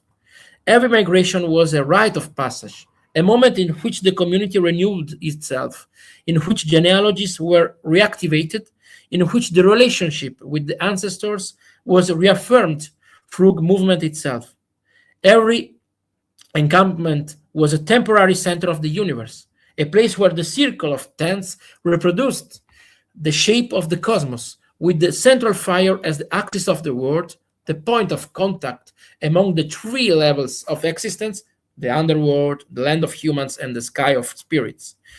Every genealogy finally was a star map, not a simple list of names, but a living constellation, linking individuals to ancestors, ancestors to spirits, spirits to the movement of the stars. Genealogical memory was not an archive, but a cosmic atlas, a way of orienting oneself in the world, of understanding where to go, of knowing who one is. In this sense, Kirghiz mobility has never been a purely material fact. It has been, and still is in many communities, a form of daily rituality, a pedagogy of movement, a way of inhabiting the world through change. For them, the steppe is not a place to be crossed, but an interlocutor, a living being with whom one enters into relationship, a teacher who instructs in reading the signs of sky and earth, a companion who accompanies the community through its cycles of dispersion and recomposition. And thus, while the Khazars transformed exile into cosmological choice, the Kirghiz transformed the necessity of movement into ritual. Two different forms of initiatory itinerary, two different ways of making diaspora not a loss, but a path to knowledge. We now arrive at the third movement, diaspora as a form of sacred orientation. When we speak of diaspora, we tend to imagine a loss of land, of identity, of continuity. It is an image deeply rooted in modern sensibility, shaped by the idea that identify is rootedness, that community is stability, that memory is a fixed place. But nomadic culture shows us another possibility, another grammar of existence, that diaspora can be a method for reading the world, a method for building community, a method for transforming exile into a sacred place. In this perspective, the diaspora is not a fracture, but an orientation, not a dispersion, but a form of knowledge, not a loss, but a metamorphosis. For the Khazars, diaspora was a complex, layered map linking the steppe to the Mediterranean, the Torah to the Volga plains, Jewish memory to Turkish mobility. It was a map made of texts and roots, of genealogies and trade, of alliances and rituals. Every movement did not erase identity, but rewrote it. Every encounter did not threaten the community, but expanded it. Every distance was not a void, but a bridge. For the Kirghiz, diaspora was a cosmic map, a living atlas connecting the spirits of the ancestors to seasonal routes, the stars to the pastures, the sky to the earth. Mobility was not disorder, but a greater order. Not a flight, but a cyclical return. Not a loss, but a way of keeping the world in balance. In both cases, diaspora is not dispersion, but orientation. Not trauma, but a technique for reading reality. Our conference and project speaks of sacred enclaves, but an enclave is not necessarily a closed place protected by walls or borders. It can be a mobile place. It can be a place that exists only in the moment it is performed. For the Khazars, the sacred enclave was the community itself, wherever it happened to be. It was not a territory, but a set of practices, law, memory, writing, daily rituality. The enclave was not a point on a map, but a way of inhabiting the world. For the Kirghiz, the sacred enclave was the circle of the encampment, opening and closing like a living mandala. Each time the circle was drawn, the world was recreated. Each time the central fire was lit, the cosmic axis was reactivated. Each time the community arranged itself in space, that space became sacred. The enclave then is not a place, it is a gesture, a way of transforming landscape into cosmology, movement into ritual, a diaspora into orientation. And here we return to our initial image, the Steppe constellation. If diaspora is a living cosmology, then every movement is an act of orientation. Every displacement is a ritual gesture. Every encounter is a node in the cosmic web. Every deviation is a possibility of revelation. Diaspora thus becomes a way of inhabiting the world, not through fixity, but through relation, not through possession, but through interpretation, not through rootedness, but through the capacity to transform every place into a temporary center of the universe. In this perspective, diaspora is not a fate to be endured, but a method to be practiced. It is a way of being in the world that does not seek a fixed center, but creates mobile centers. It does not seek any mobile homeland, but constructs temporary homelands. It does not seek a single origin, but recognizes that every origin is a point of passage. Diaspora thus becomes a pedagogy of movement, a spirituality of relation, a cosmology of impermanence. And perhaps in this, nomadic cultures offer us a precious lesson that the world is not understood by standing still, but by moving, that identity is not preserved by closing, but by opening, that the sacred is not found in a place, but in a gesture.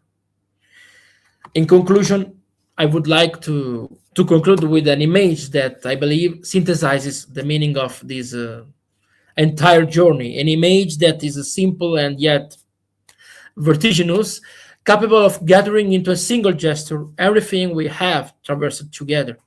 Imagine a Khazar traveler and a Kirghis traveler meeting on a steppe night.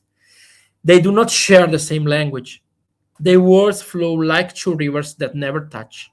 They do not share the same religion. Their rituals belong to different cosmologies. They do not share the same genealogy. Their memories are rooted in distant ancestors, in stories that do not intersect.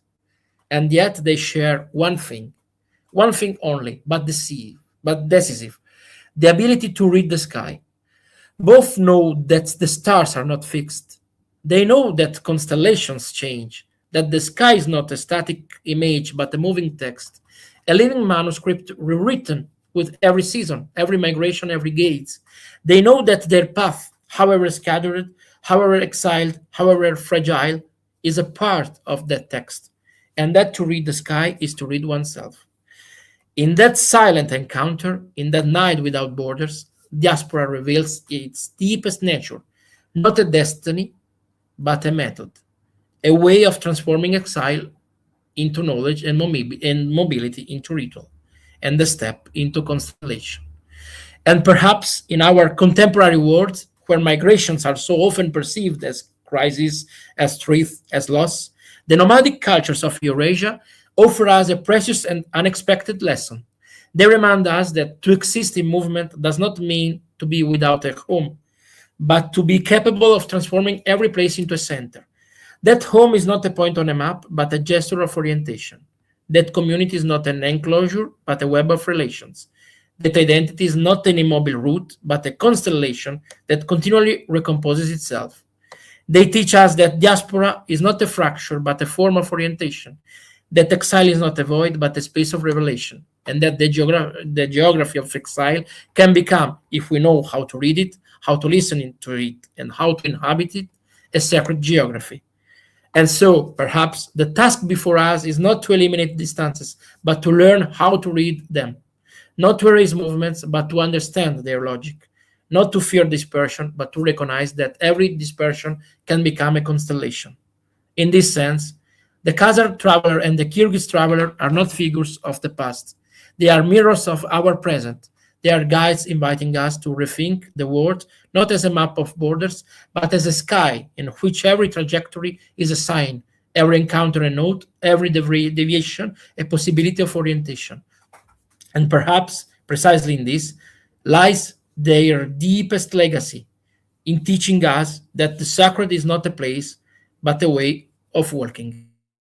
Thank you. So I will show you, thank you so much. I will show you the other slide here, and then we will conclude this conference. Yes. Okay.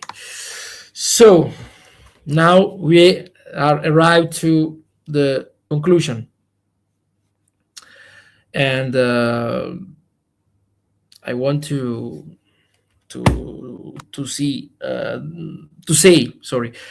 say something that I talked about all the relations that we have today. So, dear colleagues and dear friends who have shared this day with us, we now reach the conclusion of a gathering that has not been merely an academic conference, but a passage, a journey through memories, language, wounds, rebirths, and cosmologies that continue to live within the peoples of the diaspora. Throughout today's presentations, we have heard voices from traditions distant in geography, yet profoundly close in spirit.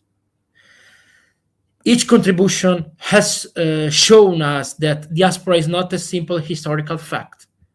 It is a living cosmology, a way of inhabiting the world while keeping the bond with one's origin open.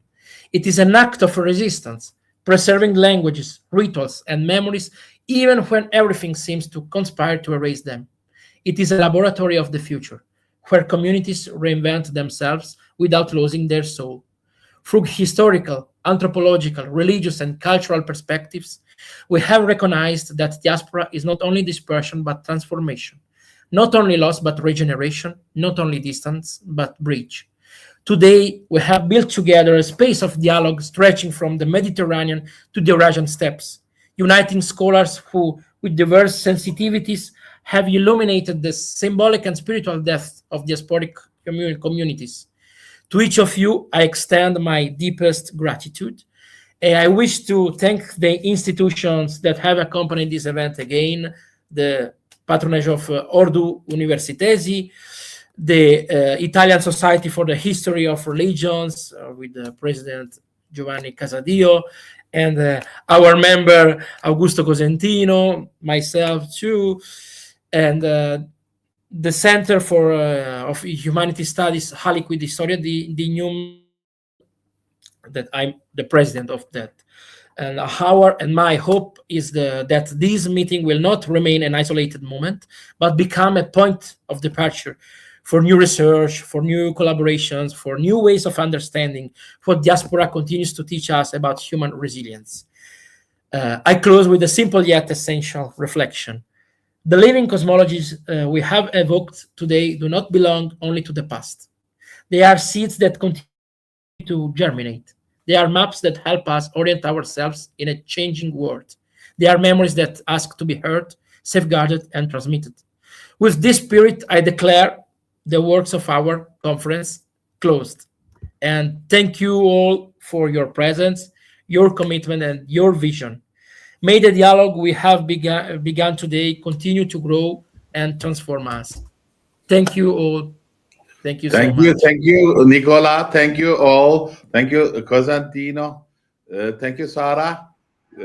I'm very, for me, it is very fruitful. Thank you very much. I can listen to you forever. Wonderful, indeed. Thank you very much. Thank you. I will close the streaming now. So I say goodbye to all of you and to all listeners of YouTube channel too. Grazie, thank you very much. See you. Arrivederci. Grazie. Ciao. See you. Ciao. See you. Ciao.